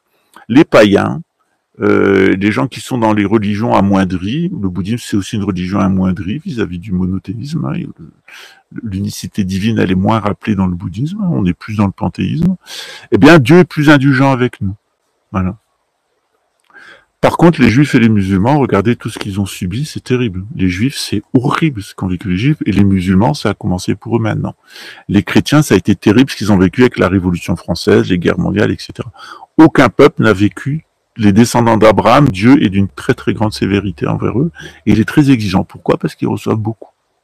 Et qu'ils ont la garantie, s'ils se tiennent à leur tradition, d'aller dans le royaume des cieux. Pour nous, c'est moins garanti. Dans le bouddhisme, on ne reçoit pas le royaume des cieux, on doit le conquérir par ses propres efforts. C'est plus difficile, c'est plus exigeant. Voilà. Dans le christianisme, le judaïsme et l'islam, on reçoit tout, et donc il faut se montrer à la hauteur. Quand on se montre pas à la hauteur, ben on ramasse. Dans le bouddhisme, eh bien, on conquiert par soi-même, et donc Dieu est beaucoup plus indulgent envers nous. Voilà, et c'est plus facile pour nous. Voilà, moi, j'ai préféré être bouddhiste, c'est plus facile. Voilà. C'est moins exigeant. Voilà. Et donc Jésus se retrouve avec cette femme et Jésus nous apprend un grand secret. Il rappelle la Bible, c'est-à-dire qu'il y a toute une quantité d'êtres humains. S'ils ont la foi, ils seront sauvés. Cette femme, elle a eu la foi, elle a été sauvée. Sa fille a été sauvée. Sa fille a été sauvée. Je suis un peu dans le noir, je vais mettre dans l'air. La fille de cette femme, elle a été sauvée par Jésus. C'est un truc absolument génial, c'est un truc merveilleux, que cette femme, cet enfant ait pu être sauvé par Jésus, cette femme a pu être sauvée par Jésus. C'est vraiment un acte merveilleux qu'a fait Jésus. Mais pourquoi Jésus est arrivé à la sauver? Parce qu'elle avait la foi. Et quand elle est arrivée, Jésus s'est aperçu qu'elle n'avait pas forcément la foi, et il a appliqué les règles de la Bible. Et il a dit à cette femme, eh bien, je ne te guérirai pas, je ne guérirai pas ta fille, parce que tu es une Amorite. Voilà. Qu'est-ce que c'est les Amorites? Alors, celle-là, c'était une Syro-phénicienne, une Syrienne, une Phénicienne, et Jésus refuse de la guérir. Alors, pourquoi est-ce que Jésus refuse de guérir les Syro-phéniciens? Ben, c'est à cause de leurs ancêtres. Les Syro-phéniciens, les Amorites, eh bien, ils ont des ancêtres, et leurs ancêtres, eh bien, c'est des ancêtres femmes. Et ces femmes, elles ont commis un péché qui est gigantesque. Elles ont eu des rapports sexuels, les salopes, avec, avec les anges déchus. C'est-à-dire, il y avait des êtres humains qui étaient au pied du mont Hermon. Et eh bien, ce qui s'est passé, c'est que les anges déchus sont arrivés, ils ont pris une forme humaine, et ces femmes ont pris la décision, eh bien, de coucher avec ces anges déchus à forme humaine. Voilà. Alors, souvent, on me dit, ouais, mais finalement, la Vierge Marie, elle a couché avec un ange à forme humaine. Alors, pas tout à fait. C'est-à-dire, l'archange Gabriel, il est arrivé, l'influence de l'archange Gabriel, qui est l'ange de la Lune, a provoqué une gestation spontanée, fécondation spontanée chez Marie. Et donc, Jésus est né, Jésus, il est de conception virginale. Encore, la Teilhard Bréchy nous a bien fait rire parce qu'il confond l'Immaculée Conception et la conception virginale. Bon, on peut pas être bon dans le tout, mais enfin, quand on est déjà nul dans sa propre religion qui est le christianisme et qu'en plus on se permet de me donner des leçons de bouddhisme alors qu'on est d'une nullité absolue dans tous les domaines, y compris celui-là, ça me fait un peu rire. Enfin bon, c'est toujours comme ça, c'est toujours les gens qui sont les plus mal chaussés qui donnent des conseils de chaussures aux autres. Et donc, cette femme, eh bien, elle est une Syro-phénicienne. Ces Syro-phéniciens, eh bien, ce sont des descendants des Amorites. Et les Amorites, même, ils sont les descendants de ces femmes qui ont eu des enfants avec ces anges déchus. Alors, comme je vous le disais, la Vierge Marie, eh bien, elle est dans la présence d'un ange et elle va avoir un enfant. Eh bien, c'est pareil avec ces femmes-là. La Bible nous dit que ces anges-là, eh bien, soit ils apparaissaient dans le domaine subtil et ils pouvaient mettre les femmes enceintes, ou, eh bien, ils pouvaient même prendre une forme humaine ou posséder un être humain et avoir des descendants. Et on a toute une partie de l'humanité, de ce que nous dit Jésus, qui sont des descendants de ces femmes pécheresses qui ont eu des rapports sexuels avec les anges déchus. Le chef des anges déchus dans le judaïsme s'appelle Samaël, et dans le christianisme, c'est Lucifer. Voilà. Dans l'islam, il s'appelle Iblis. Voilà. Et donc, il y a toute une partie de l'humanité qui sont des descendants de ces femmes qui ont couché avec les anges et donc qui sont des descendants de ces anges. Alors, c'est pas très grave si les gens ont la foi. C'est-à-dire si c'est des bons juifs, très bons juifs, qui respectent bien la Torah, le Talmud, qui font tout ce qu'il faut, qui sont des bonnes personnes, qui jouent le jeu, il n'y a aucun souci. Si c'est des bons chrétiens, qui appliquent les règles de Jésus, aime ton prochain comme toi-même, c'est-à-dire donner beaucoup d'amour, eh bien, il n'y a pas de problème. Et si c'est des bons musulmans, qui respectent la charia, il n'y a pas de problème non plus. Voilà. Mais par contre, quand ces gens-là retournent à leur ethnicité, ben, ça crée des problèmes. Alors, il y a plusieurs façons de retourner à son ethnicité. On peut le faire en déformant la religion et faire de la religion quelque chose de violent et de sectaire. Et puis après, on peut se laïciser. Donc d'abord, on rend la religion insupportable. Ensuite, on se laïcise. Ensuite, on devient luciférien, c'est-à-dire qu'on veut la connaissance pour se croire l'égal de Dieu. Puis à la fin, on devient satanique, c'est-à-dire qu'on veut tuer des êtres humains. Et c'est exactement ce qui se passe dans l'islam actuellement avec le Hezbollah. À l'origine, les Libanais du Hezbollah et d'Iran, bah, c'est des descendants d'Ismaël, c'est aussi des descendants des Juifs, hein, puisque tout le monde a un peu mélangé là-bas, et c'est aussi des descendants des Amorites. Alors quand ces gens-là ont la foi, qui respectent bien la religion, et qui font pas chier tout le monde avec leur religion, et qui l'appliquent pour eux, je veux la faire appliquer aux autres, hein, bien tout se passe bien. Mais quand ces gens-là se mettent à faire de la religion quelque chose de violent et qui justifie le meurtre, ben c'est ce que fait le Hezbollah ou le Hamas au nom et ça donne des attentats islamistes comme ceux qui ont été perpétrés contre les Juifs d'Israël, qui ont été attaqués par le Hamas après avoir été attaqués par le Hezbollah. Eh bien, on est déjà dans des gens qui ont quitté la religion et qui rentrent dans leur ethnicité. Et quand ces gens-là retournent dans leur ethnicité, eh bien, et qui sont d'origine amorite, eh bien, ils vont faire exactement ce qu'a fait leur ethnicité. Et ce qu'a fait leur ethnicité, eh bien, c'est ce qu'ont fait les anges déchus. C'est-à-dire qu'ils sont rentrés en révolte contre Dieu et ils se sont promis non seulement de liquider les êtres humains tels que les a voulu Dieu, mais créer une nouvelle espèce humaine. Et il y a un Libanais en ce moment qui nous propose justement cette méthode-là. Il nous propose de exterminer 7 milliards d'Homo sapiens sapiens. Il l'écrit dans son livre, hein, c'est Yuval Hariri, c'est un Libanais, israélien, qui vit en Suisse. Et dans son livre Homo sapiens sapiens et dans son livre Homo Deus, eh bien, il nous propose d'exterminer 7 milliards d'êtres humains et de le remplacer par une nouvelle espèce à qui on aurait donné un troisième brin d'ADN et qu'on aurait transformé, regardez ces jolies fleurs, et qu'on aurait transformé en Homo Deus, c'est-à-dire on met un troisième brin d'ADN et puis on va piloter avec une intelligence artificielle et des nanorobots ce troisième brin d'ADN et on va muter les gens génétiquement et ils nous imaginent qu'ils vont contrôler l'évolution de notre espèce grâce à ces nanotechnologies. C'est pas moi qui l'invente. Vous pouvez le contrôler, c'est écrit dans son livre Homo sapiens sapiens et dans son livre Homo Deus. C'est leur proposition. Alors, c'est pas seulement une proposition comme Hitler avait écrit Mein Kampf, parce que Homo sapiens sapiens, vous le verrez dans le commentaire que j'ai fait de ce livre, eh bien, c'est un genre de Mein Kampf. Sauf que maintenant, ils sont passés aux actes. C'est-à-dire, Hitler, il a commencé par écrire Mein Kampf, et puis ensuite, il a fait les camps de concentration. Eh bien là, ils ont fait un Mein Kampf, qui est Homo sapiens sapiens et Homo Deus, qui est une horreur, hein, parce que c'est vraiment...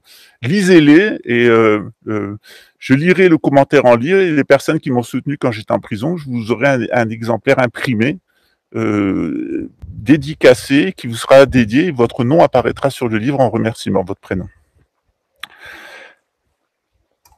Et donc leur projet, dit-il, c'est de tuer 7 milliards d'Homo sapiens sapiens qui sont devenus inutiles. C'est ce que nous dit aussi Jacques Attali, qui est aussi un khazar, et qui est retourné à son ethnicité, c'est-à-dire les Amorites. C'est vraiment l'ange déchu. Hein. Ce type est humanophobe. Il déteste les êtres humains. Il veut nous tuer. Et il le dit. On vous tuera, on vous éliminera.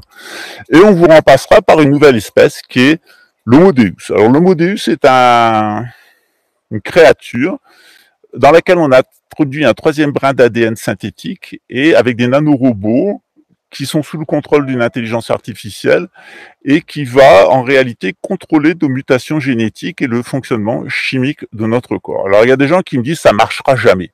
Voilà. Alors il est possible que ça marchera jamais sur des êtres humains, mais sur d'autres espèces ça marche. Par exemple, il y a des essais qui sont faits sur d'autres humanoïdes, pourrait-on dire, enfin en tout cas d'autres êtres qui ne sont pas forcément des mammifères comme nous, et sur lesquels ça fonctionne très bien. Et c'est vraiment, l'humanité, elle est vraiment à un tournant à l'heure actuelle. Eh bien, on est face à des personnes qui sont arrivées à un niveau de luciférianisme et de satanisme qui est exceptionnel et qui s'est jamais produit dans l'histoire de l'humanité. C'est-à-dire des gens qui veulent éliminer notre espèce telle qu'elle est naturellement et la remplacer par une nouvelle espèce synthétique de leur création. Et c'est le projet actuel. Et alors vous comprenez que cette idée, elle n'est pas sortie de nulle part. Cette idée, elle correspond au mythe des anges déchus. En réalité, derrière le mythe des anges déchus, il y a sans doute l'idée que certaines personnes, à un moment, se sont rebellées contre la nature, se sont rebellées contre Dieu et avaient un niveau de technologie qui était tel qu'ils arrivaient à faire une autre humanité, une humanité sui generis, d'un autre type. Et que cette humanité, elle est toujours avec nous. Voilà. Et que la caractéristique de cette humanité, parce qu'on se peut dire, après tout, c'est pas grave si on est plusieurs humanités, ouais, après tout, pourquoi Jésus est méchant envers cette femme? En réalité, le Coran, il nous en donne la réponse. Les descendants des Amorites, les descendants des anges déchus et des humaines qui ont couché avec, ils ont un défaut dans le cœur. Et le Coran, à la sourate 2, qui s'appelle la vache, Al-Baqarah, nous dit que ces gens, le défaut qu'ils ont dans le cœur, c'est que ce sont des hypocrites. C'est le défaut de l'hypocrisie. C'est-à-dire que devant, ils vous font des sourires, ils font semblant de croire, et quand ils sont entre eux, ils disent, croirons-nous comme croient ces imbéciles, nous allons prendre le pouvoir, nous allons changer l'ordre naturel par un ordre artificiel et nous gouvernerons ce monde sans Dieu. Et c'est exactement ce que dit la sourate 2 du Coran, c'est-à-dire que ces gens-là ont atteint un niveau de folie qu'ils veulent se passer de la nature et ils veulent se passer de son créateur. Ils veulent se passer de l'univers, ils veulent se passer de la conscience coémergente en même temps pour être des consciences et des corps complètement autonomes de la nature et autonomes de la conscience créatrice de l'univers. Et c'est ça le grand danger, et c'est le problème auquel on est confronté actuellement. Alors bien entendu, pour que ça marche et que les gens acceptent ça, il fallait d'abord les écarter des anges. C'est-à-dire que autrefois, au Moyen-Âge, on pensait beaucoup aux anges, il y avait beaucoup d'apparitions angéliques, il y avait beaucoup de saints thaumaturges. Je faisais remarquer à quelqu'un avec qui j'étais au téléphone à Luxembourg cette semaine, pour un accompagnement. Avec Vatican II, on ne parle plus des anges, ils sont passés au placard. Et aussi, avec Vatican II, il n'y a plus de saints thaumaturges. C'est-à-dire, autrefois, on avait des saints qui étaient en rapport avec les anges, qui avaient des apparitions angéliques et qui guérissaient les gens. Depuis Vatican II, il n'y a plus d'anges et il n'y a plus de guérison. C'est quand même curieux. Comme si l'inversion des rites faisait, et qui, à l'heure actuelle, est un saint dans l'Église catholique et pourrait avoir le titre de saint. Et quel grand mystique avons-nous à l'heure actuelle dans l'Église catholique? Il semble que non seulement les fidèles aient quitté l'Église catholique, mais aussi les saints et les béats, etc., et toutes les personnes et tous les mystiques. Il n'y a plus de mystiques dans l'Église catholique. Il n'y avait plus d'initiés, et maintenant il n'y a plus de mystiques. Et au pire, c'est que quand on a des mystiques, par exemple dans le renouveau charismatique, ça finit en histoire de pédophilie, en histoire de stupéfiants. C'est-à-dire qu'il y a un truc qui est absolument stupéfiant, c'est qu'on arrive toujours à la pédophilie et à des rituels de meurtre d'enfants. Et ce qui est incroyable dans la pédophilie, c'est qu'on en arrive toujours aux stupéfiants. C'est-à-dire pour continuer à avoir des comportements sexuels qui sont inacceptables, ces personnes-là se droguent, prennent des médicaments, prennent de la drogue. Les deux sont toujours liés en permanence, ça correspond à la pharmakeia et la pornéia, comme je vous l'ai expliqué dans pas mal de capsules. Et c'est vraiment les deux problèmes sur lesquels on doit penser. C'est non seulement l'ignorance, mais la pharmakeia et la pornéia. Dans le bouddhisme, on représente ça avec 3 animaux, qui sont le coq, le porc et le serpent. Le serpent, c'est la pharmakeia. Qui est tout le temps en train le serpent est tout le temps en train d'empoisonner tout le monde. La pornéia, les mauvaises représentations, ben c'est le coq qui veut tout le temps baiser ses poules. Et l'ignorance, eh bien, la fausse gnosis, la mnémésis, l'absence de sagesse, de transcendance, la chance de connaissance sagesse, eh bien, elle est représentée par un porc qui est dans la boue. Voilà. Donc voilà la situation, et c'est pour ça que je tenais à vous en parler à Pâques. Eh bien, soyez croyants. C'est-à-dire, quelle que soit votre ethnicité, si vous êtes croyant, ça pose pas de problème. Il y a vraiment aucun problème. Si vous êtes croyant, vous serez sauvés. Vous allez continuer à avoir votre relation avec Dieu. Vous allez continuer à avoir votre relation avec la nature qui va poser aucun problème. Et Dieu vous couvrira de bénédictions et la nature va s'ouvrir à vous et vous donnera de la prospérité. Par contre, si vous vous fâchez contre Dieu, si vous fâchez contre la nature, eh bien vous allez vivre de manière artificielle. Et il y a 2 façons de vivre de manière artificielle, c'est vivre avec l'argent et vivre avec les drogues. Et si vous vivez avec l'argent et si vous vivez avec les drogues, petit à petit, vous allez développer un type de sexualité qui est pervers. Je vous le disais en antenne, Rothschild disait Vice is nice, c'est Elisabeth Rothschild qui a écrit un livre sur son expérience d'abus sexuels, pédophiles et d'inceste dans sa famille, et elle dit que c'est toute sa famille, sans exception, depuis des générations, et que c'est tout le milieu dans lequel elle traîne. Et elle nous dit Vice is nice, incest is the best. Le vice, c'est beau, et l'inceste, c'est le meilleur. Voilà. Alors, on est vraiment face à des gens qui sont complètement dénaturés, parce que un homme normal, il n'a pas envie d'avoir des rapports sexuels avec sa fille. Il a des rapports sexuels avec sa femme. Une mère normale, elle va donner du lait à son enfant. Elle va leur donner de bonnes choses. Elle va pas donner des poisons. Une mère qui empoisonne ses enfants et un père qui couche avec ses enfants, quel drôle de parents cela est-ce donc. Et c'est de ça que, eh bien, on nous met en garde et Jésus nous met en garde. Jésus nous dit, voilà, quelle que soit votre origine, ça ne pose pas de problème. Votre origine ne pose pas de problème. Que vous soyez grec, que vous soyez romain, que vous soyez juif, que vous soyez galiléen, que vous soyez égyptien. Regardez, par exemple, un des premiers chrétiens, eh bien, c'est un eunuque nubien, éthiopien. Donc, même si vous êtes homosexuel, même si vous êtes transsexuel, quelle que soit votre sexualité, on s'en fout, dit Jésus. Quelle que soit votre origine, on s'en fout. L'essentiel, c'est qu'il faut que vous ayez la foi. Que vous ayez la foi et que vous respectiez les règles. Alors, les règles du judaïsme, les règles de l'islam, c'est un petit peu difficile. C'est des règles qui sont un petit peu contraignantes. Mais dans le christianisme et dans le bouddhisme, on a des règles qui sont un petit peu différentes. Dans le christianisme, la règle que nous impose Jésus, la règle que nous demande Jésus, eh bien, c'est d'aimer son prochain comme soi-même. Tout comme vous aimez votre ego, tout comme vous aimez vous-même, eh bien, vous devez aimer les autres. Aimez les autres comme vous vous aimez vous-même, comme vous vous pardonnez à vous-même, pardonnez aux autres, comme vous faites du bien à vous-même, faites du bien aux autres. Considérez l'autre comme un autre vous-même. Dans le bouddhisme, eh bien, on est toujours en contraste entre le bouddhisme et le christianisme. Eh bien, dans le christianisme, on nous dit, dans le bouddhisme, pardon, on nous dit ayez de la compassion. La compassion, c'est quoi? La compassion, c'est ressentir les souffrances des autres. Je vous mets au soleil, parce que moi, j'ai plus méditant. Voilà. Donc, c'est ressentir de la compassion pour les autres. La compassion, c'est quand on ressent la souffrance des autres. Voilà. Quand vous ressentez la souffrance des autres, je vais me mettre juste dans l'âge du soleil, là. Voilà. Quand vous ressentez la souffrance des autres, eh bien, vous ressentez de la compassion. Et vous pouvez les aider, vous pouvez vraiment comprendre qu'est-ce qui ne va pas chez eux et leur faire du bien. Et c'est à ça que nous invite le bouddhisme. Le bouddhisme nous invite à ressentir la souffrance des autres et à les aider. Et le christianisme nous invite à aider, à aimer les autres comme on s'aime soi-même. Voilà.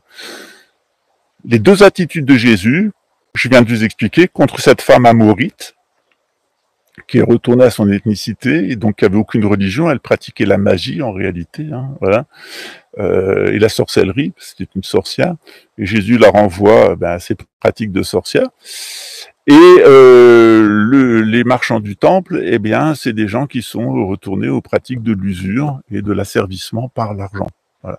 Et c'est ces deux personnes-là que Jésus rejette. L'asservissement par l'argent, c'est-à-dire l'asservissement par l'énergie, par l'endettement, l'énergie, etc. C'est aussi la notion de karma. Et de l'autre côté, bien, toutes les pratiques de sorcellerie et de magie. Jésus s'est confronté à ces gens-là. Ces gens-là lui ont pas fait de cadeau. Ils ont décidé de l'arrêter. J'ai connu ça. De le torturer. J'ai connu ça. De le mettre à mort. J'ai pas connu encore. Ça peut peut-être venir. Ça a failli. J'étais à 15 jours. Et ensuite, eh bien, ils ont décidé de le tuer, de le mettre à mort. Sauf que Jésus, il a été plus fort qu'eux. Eh bien, il est arrivé à ressusciter. C'est-à-dire qu'il a vaincu la mort.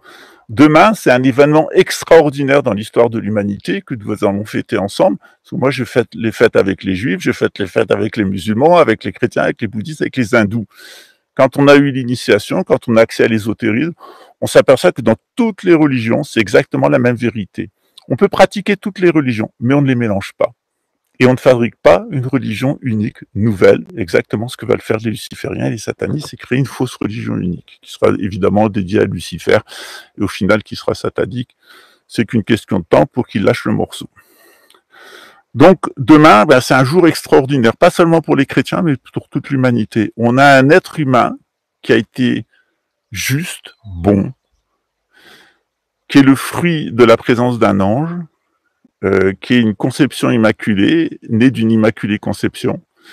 Et cet homme-là, eh bien, non, je vais pas faire de roleplay. Et cet homme-là, c'est sérieux, cet homme-là, eh bien, il va vaincre la mort. Voilà. Vous savez que les dernières analyses du Saint-Sieur de Turin, elles sont claires. Il s'agit véritablement d'un authentique, d'un linceul, et même la position des mains du mort s'explique. Et il s'est passé quelque chose d'extraordinaire, au point que l'image c'est inscrit dans le suaire. Si vous avez l'occasion d'aller à Turin avant la Troisième Guerre mondiale, allez-y. Il y a quelques années, je vous disais, allez voir la Sainte Couronne à Notre-Dame de Paris, allez l'embrasser parce qu'il va se passer un truc à Notre-Dame de Paris. Pareil, si vous avez l'occasion de visiter la nécropole des rois, allez visiter la nécropole des rois parce qu'ils vont la détruire. Ça, c'est certain. Ils ont détruit Notre-Dame, ils détruiront la Sainte-Chapelle, c'est qu'une question de temps. Donc faites joie demain parce que c'est vraiment un moment extraordinaire. Et ce moment, il est d'autant extraordinaire que la personne, qui va retrouver Jésus, qui va voir, que Jésus est vraiment ressuscité, c'est sa maman et un groupe de femmes. Donc il y a certainement Marthe, il y avait 5 femmes, les saintes femmes. Et puis au final, c'est Marie-Madeleine. Et Marie-Madeleine, elle est la compagne de Jésus. Et elle va se rendre au tombeau. Et elle va croire que c'est le jardinier. Elle va parler avec lui. Et puis, elle va s'apercevoir que c'est Jésus. Et Jésus lui dit, ne me touche pas encore parce que le Père ne m'a pas encore glorifié. On fera une autre vidéo pour expliquer ce que c'est que le corps de gloire, parce qu'on a aussi ça dans le bouddhisme. En réalité, tout ce que vous avez dans le christianisme, nous l'avons dans le bouddhisme en contraste. C'est-à-dire, quand c'est blanc, d'un côté, c'est noir de l'autre, c'est un peu comme une photo et son négatif. Mais nos traditions, elles vont parfaitement bien ensemble. Une s'est développée vers le soleil levant, l'autre vers le soleil couchant. Voilà. Le christianisme, il a subi un cycle de dégénérescence qui est extrêmement fort. où il est pratiquement proche de mourir maintenant. La catholicité est pratiquement morte. L'orthodoxie, elle est survivante. Et le protestantisme, qui est plus récent, il reste encore vivace. Par exemple, sur le continent américain où on est, le christianisme ici, que ce soit aux États-Unis ou au Canada, les États-Unis, j'ai jamais vécu, mais j'ai été un peu au Canada, le christianisme reste très vivace. Ici, pareil, en Amérique du Sud, le christianisme est extrêmement vivace, en particulier le protestantisme. L'islam suit aussi un cycle de dégénérescence, d'affaiblissement. On est sorti de l'islam traditionnel pour avoir deux sortes d'islam. L'islamo-gauchisme, qui est une sorte d'islam faible pour intellectuels 68 arts, on pourrait dire, de gauchos, l'islamo-gauchisme. Et de l'autre côté, on a un islam de facho, qui est un islam très rigoriste, qui s'attache qu'à la lettre et qui tue. Alors, souvent, chez les islamistes, j'ai rencontré des islamistes, je dis oui, mais tu tues au nom du Coran, mais le Coran dit qu'il faut pas tuer et qu'il n'y a pas de contrainte en religion. Et donc, on voit bien que ces gens-là ne pratiquent pas leur religion. En réalité, ce sont des fascistes qui ont le Coran comme argument. C'est comme les communistes de l'Union soviétique qui avaient le capital de Karl Marx comme argument, mais qui n'appliquaient pas le capital de Karl Marx parce qu'il y avait un État totalitaire, alors que Karl Marx voulait justement qu'il n'y ait plus d'État. Voilà. Donc, il n'y a jamais eu de communisme. En réalité, l'Union soviétique n'a jamais été communiste. D'ailleurs, c'est l'Union des républiques socialistes soviétiques. Voilà. Voilà pour aujourd'hui. Donc, demain, faites une plaie en votre cœur pour Jésus, parce que cette résurrection, elle est aussi à l'intérieur de nous. Jésus, il a fait ça pour toute l'humanité, en particulier ceux qui le veulent, et pour les enfants d'Abraham, évidemment, mais pour tous les êtres humains qui veulent se raccrocher à lui. Et il l'a fait collectivement et de l'extérieur. Dans le bouddhisme, on le fait de l'intérieur. C'est-à-dire que ce processus de résurrection, il n'est pas à l'extérieur avec un être humain qui ressuscite, il est à l'intérieur, et c'est notre propre nature spirituelle qui est ressuscitée.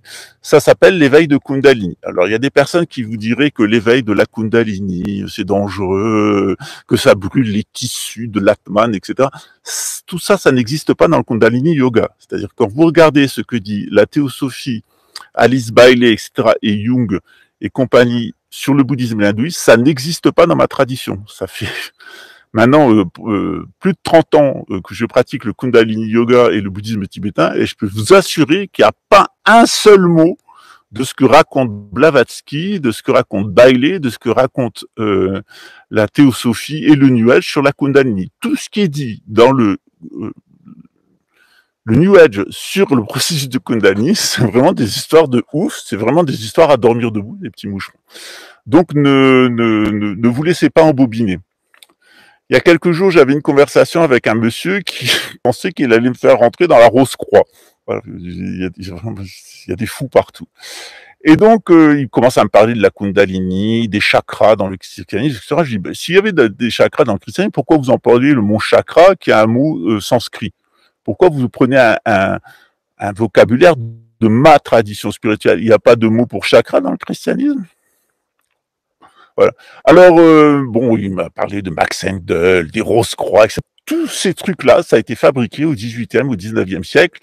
C'est de la pseudo-spiritualité. C'est-à-dire, il n'y avait plus des initiations dans le christianisme, elles ont disparu à cause de différentes choses, à cause de différentes causes dont je vous ai déjà parlé. Je vous ai expliqué les causes. Principalement, c'est la guerre de 100 ans, c'est les rois maudits, la guerre de 100 ans et les épidémies qui ont décimé les organisations initiatiques. Il n'y avait plus d'initiés, l'initiation n'était plus transmise en Occident. Donc, il faut faire très attention à ça.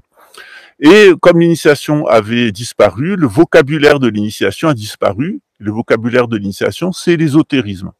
Et donc l'ésotérisme avait disparu. Au XVIIIe siècle, les gens en avaient marre du rationalisme cartésien, ils se sont intéressés à quelque chose, et ils ont essayé de retrouver cet ésotérisme. Et ils sont allés dans une mystique, mais cette mystique est devenue complètement sulfureuse, avec des histoires à dormir debout. C'est du mysticisme sulfureux. C'est du mysticisme. Je vous expliquais qu'il y avait deux sortes de mysticisme, celui qui est concordant et celui qui est discordant. Et c'est du mysticisme discordant qui mène à Lucifer et qui mène à Satan. D'ailleurs, ils vous le disent, hein, si vous les écoutez, ils finissent par vous dire à un moment qu'ils sont lucifériques et qu'ils sont sataniens, pour pas dire qu'ils sont sataniques et lucifériens. Voilà. Mais c'est la même chose. C'est-à-dire qu'on est luciférique ou luciférien, qu'on est satanique ou satanien, c'est la même chose. Voilà. Et évidemment, Lucifer, c'est Satan, c'est l'ange qui est l'adversaire de Dieu et qui s'est positionné en adversaire non seulement de Dieu, mais de l'être humain. C'est l'adversaire des êtres humains. Lucifer, eh bien, Satan. Voilà. Demandez-le à n'importe quel prêtre, il vous le confirmera. Satan, ça veut dire l'adversaire. Lucifer, c'est l'adversaire de Dieu. Alors, bien entendu, les êtres humains se sont fait tromper par les anges déchus, qui avaient pris l'apparence d'un serpent dans le jardin de l'Éden, et à cause d'eux, on est justement devenus ces animaux qu'on est. On a été condamnés à travailler, on a été condamnés à se reproduire, on est devenus des animaux. Et chez les lucifériens, vous allez toujours trouver l'inverse. Quand ce monsieur qui répète les absurdités de la théosophie vous dit « Sans Lucifer qui s'était sacrifié pour nous, ben, on serait des animaux, pas pensant de soi, pas soi pensant, là, butez du front, là, réfléchissez un peu, les bandes de cons, d'abrutis, de débiles qui sont en train de m'écouter, donnez-moi votre argent, mais je vais vous traiter de con du soir au matin. » Ben non, ça marche pas comme ça. En réalité, la vérité, c'est que justement, c'est exactement l'inverse. C'est qu'on est devenus des animaux que nous sommes à cause de Lucifer. C'est-à-dire à cause de l'intervention de Lucifer, eh bien, nous sommes tombés dans cette déchéance qui s'appelle avoir un corps humain. Et à l'intérieur de l'humanité, il y a une humanité qui a véritablement une anomalie dans le cœur. Elle est hypocrite, elle n'est pas compatissante, elle n'est pas bienfaisante, elle est malfaisante, parce qu'elle a cette malfaisance qu'avait Lucifer à l'intérieur du cœur de faire du mal à l'humanité. Et ces gens-là veulent vous faire du mal, et ils le montrent d'ailleurs, hein, et on me l'écrit, on dit, on va te mettre dans le trou, on va te tuer, Tréfingui, t'es une ordure, on va te faire ta peau, tu vas voir ce qu'on va faire. Venant de gens qui ont eu des commissions sur l'argent qui a été volé à mes associés, je trouve que ça, faut pas manquer d'air, mais ça explique très certainement pourquoi il y a cette volonté absolue de me dégommer, de me tuer. Parce qu'en réalité, ce dont ils ont peur, ces gens-là, c'est qu'il y ait témoins. C'est-à-dire que quand on sait ce qu'ils ont fait et ce qu'ils sont en train de faire, ben, ils essayent de vous éliminer par tous les moyens. Parce que à un moment, il n'y a plus personne qui vous dira qui sont les Amorites. Quand je suis arrivé sur Internet, j'ai commencé à vous parler des Khazars. Personne, en 2015, personne ne savait qui étaient les Khazars. Personne, il n'y avait pas une seule vidéo sur YouTube qui parlait des Khazars. Maintenant, il doit en avoir une 50aine. Voilà. Ensuite, j'ai enchaîné sur les Édomites. Personne vous avait expliqué ce que c'était les Édomites. Voilà. Et j'ai été patient. Au début, vous étiez beaucoup avec moi quand je parlais des Khazars, moins quand je parlais des Édomites parce que ça vexe beaucoup les Occidentaux, parce que la plupart des Occidentaux sont des Édomites. Et quand j'en suis venu aux Amorites, c'est-à-dire les plus pourris à l'intérieur des Khazars et des Édomites, c'est les Amorites, eh bien là, il y a plus grand monde. Et c'est tout à fait normal, parce que c'est très gênant de se confronter à ça. Est-ce qu'on a du sang amorite? Eh bien, Abraham, il était un Amorite, figurez-vous. Abraham était un Amorite, il était un descendant de ces femmes qui avaient eu des enfants avec les anges déchus. Et pourtant, Abraham, il a été choisi par Dieu et il en a fait, eh bien, le père d'une énorme nation et d'une révélation absolument incroyable qui a bouleversé l'histoire de l'humanité. Ça veut dire que quelle que soit notre origine ethnique, et c'est ce que dit Jésus avec la chienne, eh bien, si on se comporte bien, si on se comporte pas comme des usuriers et des bourticoteurs, si on ne fait pas de la magie noire, et si on a foi en Dieu, si on ne fait pas ce que faisait cette femme phénicienne, eh bien, sans magie noire et sans cupidité, et si on ouvre son cœur, eh bien, on est sauvé. Et c'est ce que nous dit Jésus. Arrêtez de pratiquer la magie noire, surtout avec les enfants. Arrêtez de spéculer. Arrêtez de vous enrichir sur le travail de l'homme. Arrêtez que l'homme soit l'esclave de l'homme. Et puis, eh bien, vous serez sauvés. Donc, ce qui se passe demain matin, c'est un truc génial parce que Jésus, il a pris tous les péchés que nous avions tous commis, absolument tous nos péchés. Il les a lavés et il nous dit, si vous avez foi en moi, eh bien, vous serez sauvés. En tout cas, c'est ce que je vous souhaite, c'est d'être sauvés. Je vais regarder un petit peu vos questions, je vais me poser. Ok, il y a une dame qui me dit qu'elle était parisienne et que maintenant, elle est, grâce à moi, devenue romaine. Voilà, écoute, la Dolce Vita. On a Franck qui nous fait un beau Namo Amito Fudo, c'est-à-dire je salue le Bouddha, j'honore le Bouddha Amitabha. Ah oui, bah, ceux qui vendent de la crypto-monnaie à l'heure actuelle, je vous avais prévenu dès le début, quand on les utilisait en tant que monnaie, c'est-à-dire pour acheter ou vendre, en alternative au dollar et en alternative à l'euro et aux autres monnaies, c'est super. Ici, on a de la crypto-monnaie au Brésil. Par exemple, je suis allé visiter une maison à vendre dans un condominium, eh bien, il y avait une crypto-monnaie.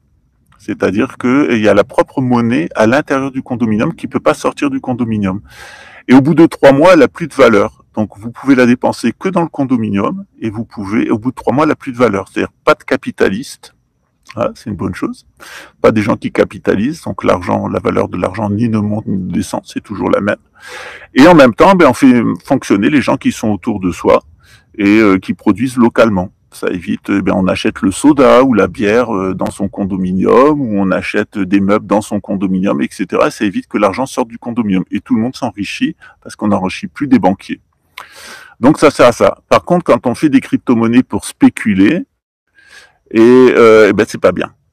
Voilà, parce qu'il y a forcément quelqu'un qui paye à la fin, et à la fin, c'est les pigeons. Par exemple, quand vous avez une crypto-monnaie qui est montée, une en particulier qui est montée jusqu'à 4,20 €, eh bien ensuite elle s'est effondrée. Les gens qui l'ont acheté à 4,20 €, ils ont perdu de l'argent. Et d'ailleurs, même les fondateurs de cette crypto-monnaie, quand ils ont vu qu'elle a été au prix plancher, ils ont vendu toutes leurs crypto-monnaies, ce qui l'a complètement fini de l'effondrer. Elle est autour de 7 centimes parce que eux-mêmes ont tout vendu pour s'acheter des BM et des trucs comme ça. Voilà. Donc ça a été en réalité, c'est une vaste escroquerie qui n'est même pas légale, puisque ça a été fait dans des conditions qui n'étaient pas légales. Voilà.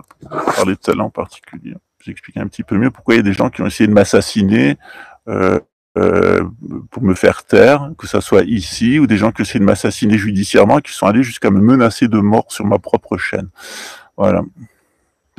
Enfin, c'est un fou furieux qui menace même le roi du Maroc et qui le traite de génocidaire. Donc, je pense qu'à un moment aussi, il faut bien sûr, c'est embêtant, etc. Mais moi, je suis très indulgent, je porte jamais plainte. Je suis extrêmement tolérant par rapport à ça. Je laisse dire les gens tout ce qu'ils veulent parce qu'à un moment, ça sert à rien d'agiter encore plus les fous. Voilà. Et là, c'est vraiment un fou furieux. Alors, pourquoi les anges déchus sont apparus sur Terre? Alors, les anges déchus sont apparus sur Terre. Alors, il y a toute une mythologie qui est très importante à comprendre dans le cadre du judaïsme, c'est-à-dire que Dieu, il a chargé 7 anges créateurs. Dieu était à l'origine de l'univers, le Verbe créateur, et il s'est divisé en 7. Tout comme la lumière se divise en 7 rayons, d'où encore les conneries qu'a raconté Alice Bailey sur les 7 rayons, c'est absolument faux tout ce qu'elle dit, c'est une falsification luciférienne. Il y a 7 grands archanges qui ont été chargés, de créer. Voilà. Et ces 7 grands archanges, ils sont présents dans notre création. Il y en a un qui correspond au soleil, 5 qui correspondent aux planètes, visibles à l'œil nu, et 1 qui correspond à la Lune. Les 7 grands archanges, ils sont visibles dans notre système solaire, sous la forme des 7 astres, au niveau astral. Sauf qu'il y en a un qui a merdé, qui est l'ange créateur ou l'archange qui était créateur d'une certaine partie de l'univers, de certaines fonctions dans l'univers, et dans notre système solaire, il est celui qui était attaché à la planète Mars. Or, la planète Mars, il lui est arrivé ce que vous savez, c'est-à-dire qu'elle avait la vie, elle est morte. Et lui, c'est pareil. En fait, la planète qui aurait dû être habitable dans notre système solaire, il n'y a pas de raison que Mars ne soit pas habitable, cette planète, elle est morte. Elle est morte parce que justement, elle était sous l'influence luciférienne, sous l'influence de Samaël. Donc, ces anges déchus, quand ils ont vu que la vie était supprimée sur Mars, il y avait sans doute des manifestations corporelles de ces personnes-là qui vivaient sur Mars, et ils sont venus sur Terre. Et ils ont pris une apparence humaine, et ils ont eu des rapports sexuels avec les terriennes. Voilà, ça c'est ce que nous dit la Bible, c'est aussi ce que nous dit le Talmud de la Torah. Je résume beaucoup, très certainement en faisant des fautes, c'est mieux de vous renseigner auprès de votre rabbin. Dans le bouddhisme, on a un système qui est un petit peu similaire. Pour ceux qui ont fait des cours avec moi, je vous ai parlé des distorsions astrales. C'est les 7 distorsions astrales. C'est-à-dire qu'il y en a une des distorsions astrales qui est beaucoup plus embêtante que les autres distorsions astrales, c'est la distorsion de la volonté. Lorsque la volonté qui est liée à la planète Mars distordue, si vous faites votre thème astral avec moi, si vous l'avez pas fait, faites-le, parce qu'on analyse votre Mars. Et avec votre Mars, on va analyser votre volonté. Et on va analyser votre confiance. Et lorsque Mars est mal aspecté, votre confiance et votre volonté, elles peuvent être affectées. C'est-à-dire vous pouvez supporter la volonté des autres, obéir aux autres, vous devenez esclave, ou vous pouvez imposer votre volonté aux autres, vous devenez un tyran. Et ça, il faut l'enlever. Il faut ni être esclave, ni être tyran. Il faut être confiant, avoir confiance en soi, avoir confiance dans les autres. Voilà. Donc cet ange-là, ces anges-là, ben, ils sont liés à la planète Mars. Donc voilà, il y a sans doute toute une mythologie dans différentes traditions qui correspond à ça, notamment dans la tradition celtique, puisque on dit que les géants qui sont arrivés sur Terre et qui manipulaient le fer, eh bien, ils venaient de la planète Mars. Voilà, c'est très vrai dans le Wiltshire, d'ailleurs, qui est le siège de ma famille paternelle. C'est ma patrie, le Wiltshire, en Angleterre. Et ces petits moucherons.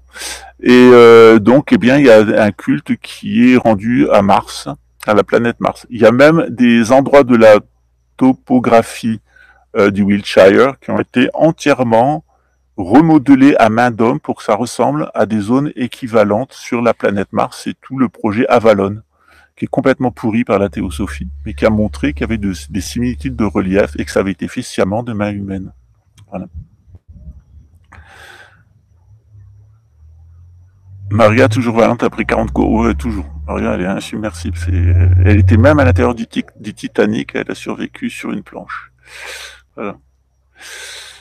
Voilà. Bon, ben, je vous souhaite un bon dimanche. Je vois qu'il n'y a pas trop de questions. Pâques est suivi de 7 jours de l'octave de Pascal. Tout à fait, Véronique, tu as tout à fait raison. Donc, il y avait le carême pour préparer la Pâques. Et puis après, il y a 7 jours de réjouissance après Pâques. Mais il y a aussi 40 jours après Pâques qui amènent à la Pentecôte. La Pentecôte, c'est le moment où on reçoit l'Esprit Saint. Voilà. Je vois qu'il n'y a plus de questions.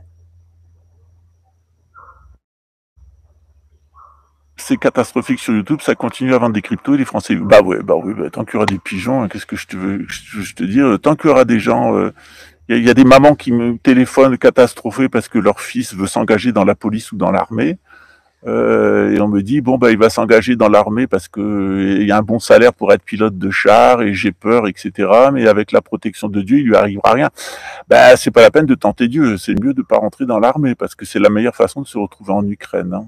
Alors on commence par rentrer dans l'armée et puis à la fin on finit sur un champ de bataille. Et à la fin on finit au cimetière avec une jolie croix blanche. Il y en a des millions comme ça qui sont, ou des centaines de milliers qui sont enterrés en Normandie et dans le nord de la France.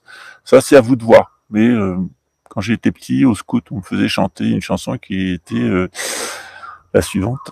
Il ne mettait jamais la main sur un fusil, Gandhi, Luther King ou Jésus-Christ. Et c'est bien pour cela qu'on leur a pris la vie à Gandhi, Luther King et Jésus-Christ. Voilà.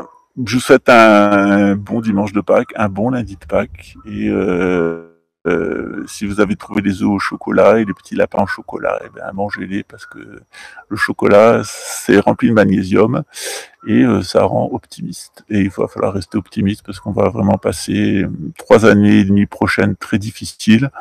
3 années et demie ensuite de tentation.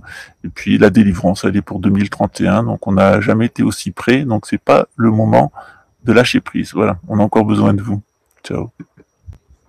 Je vous aime.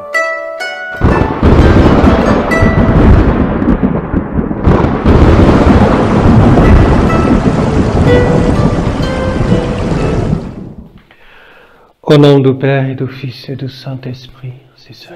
De l'ordre du Carmel, les carmélites, ont décidé d'ouvrir un monastère près du mont d'Arrée, afin de se préparer et de préparer spirituellement les gens qui le souhaiteraient à la venue de Monseigneur André, du grand monarque, en accord avec la prophétie, donc sur le mont d'Arrée, où il arrivera avec ses lieutenants-colonels pour repartir à la conquête de la France à l'invitation d'un général de petite noblesse du sud de la France. Inutile de vous dire qui c'est.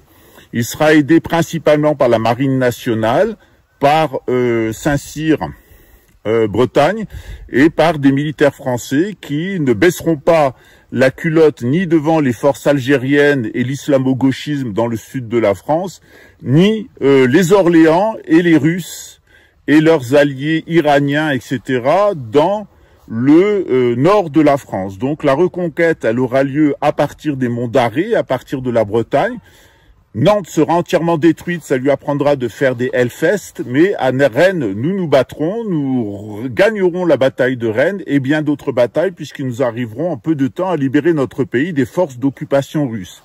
Une fois de plus, cette occupation russo-algérienne de la France, elle sera possible qu'à partir du moment où il y a un certain nombre de Français qui décident de baisser la culotte.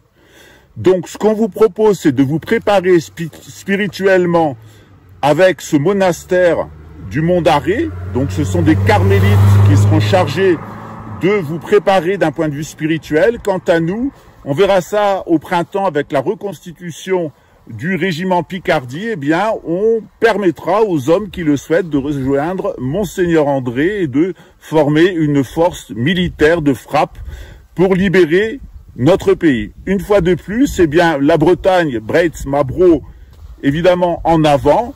Une fois de plus, on va aider les Français. On espère que c'est la dernière fois. On est intervenu à Poitiers, on est intervenu pendant la Première Guerre mondiale, on est intervenu pendant la Deuxième Guerre mondiale. On intervient une fois de plus avec les Grands Bretons pour vous sauver. Eh bien, faites-nous honneur. Vous avez sous cette vidéo les coordonnées afin d'aider ce monastère de carmélites. Si vous avez des meubles, si vous avez des matériaux, si vous avez du temps disponible, si vous avez un peu d'argent, eh bien, contactez la personne en dessous et nous allons vous permettre, eh bien, de participer. Vous qui voulez faire quelque chose, êtes nombreux à envoyer des messages à Monseigneur André. Eh bien, maintenant, c'est ici que ça se passe avec les héros des évangiles, avec les héros du Christ. C'est ici que ça se passe au Brésil.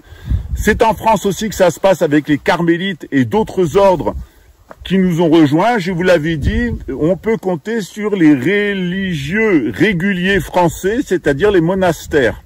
Laissez tomber les séculiers, ceux qui sont dans le siècle, ils sont complètement satanisés par Vatican III au service de la gouvernance mondiale. Mais la résistance, elle s'organise dans la vieille noblesse, celle qui n'a pas trahi, dans le peuple chrétien, catholique qui n'a pas trahi, et dans nos ordres monastiques. La reconquête, de toute façon, se fera à partir de nos ordres monastiques, avec l'appui de l'armée. Une fois de plus, rejoignez nos ordres monastiques, rejoignez notre armée de libération royale, rejoignez Monseigneur André de Biaz. À bientôt, ciao.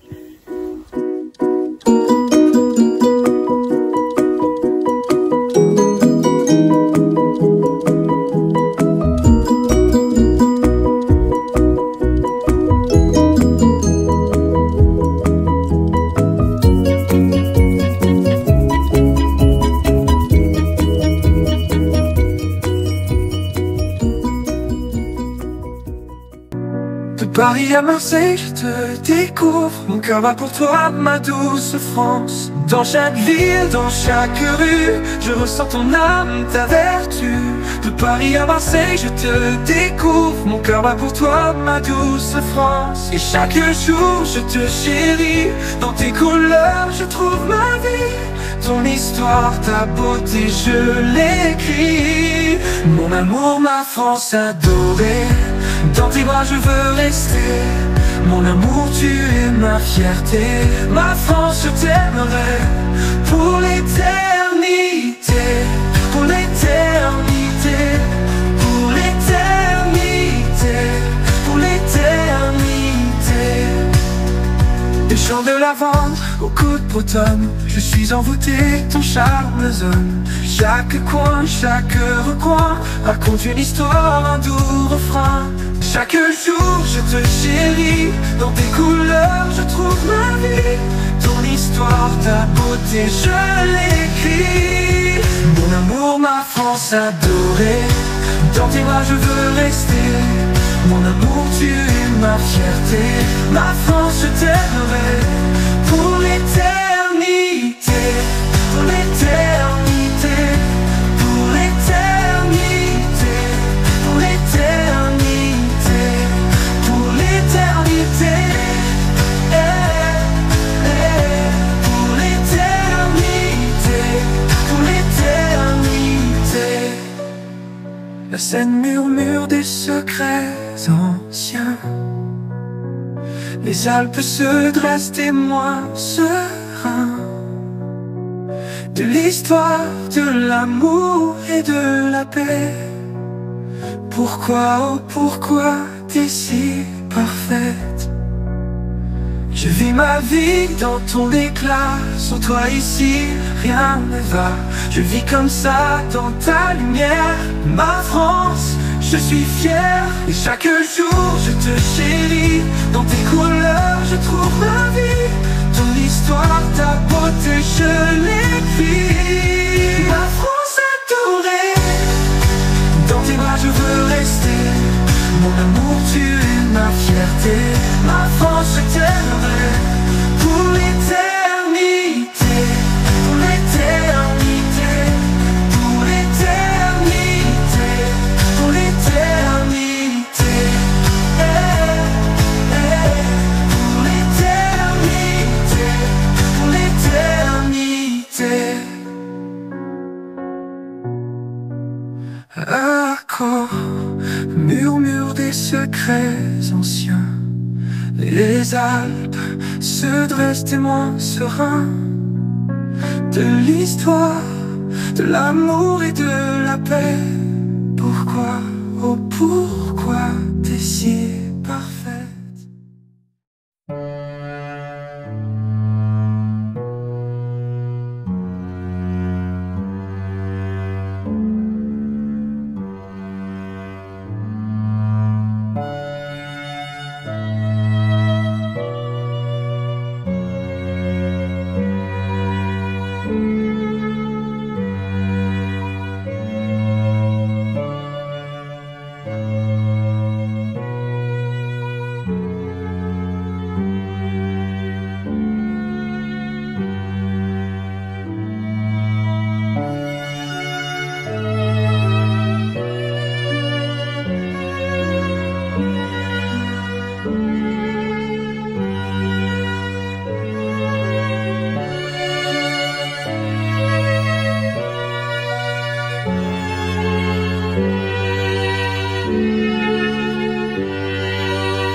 国中無式無重創業式無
税無と同種の上一切空真実不公公説反や腹見た収束説収圧ギャテギャテ腹ギャテ腹そうギャテ墓地そ赤反や信用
は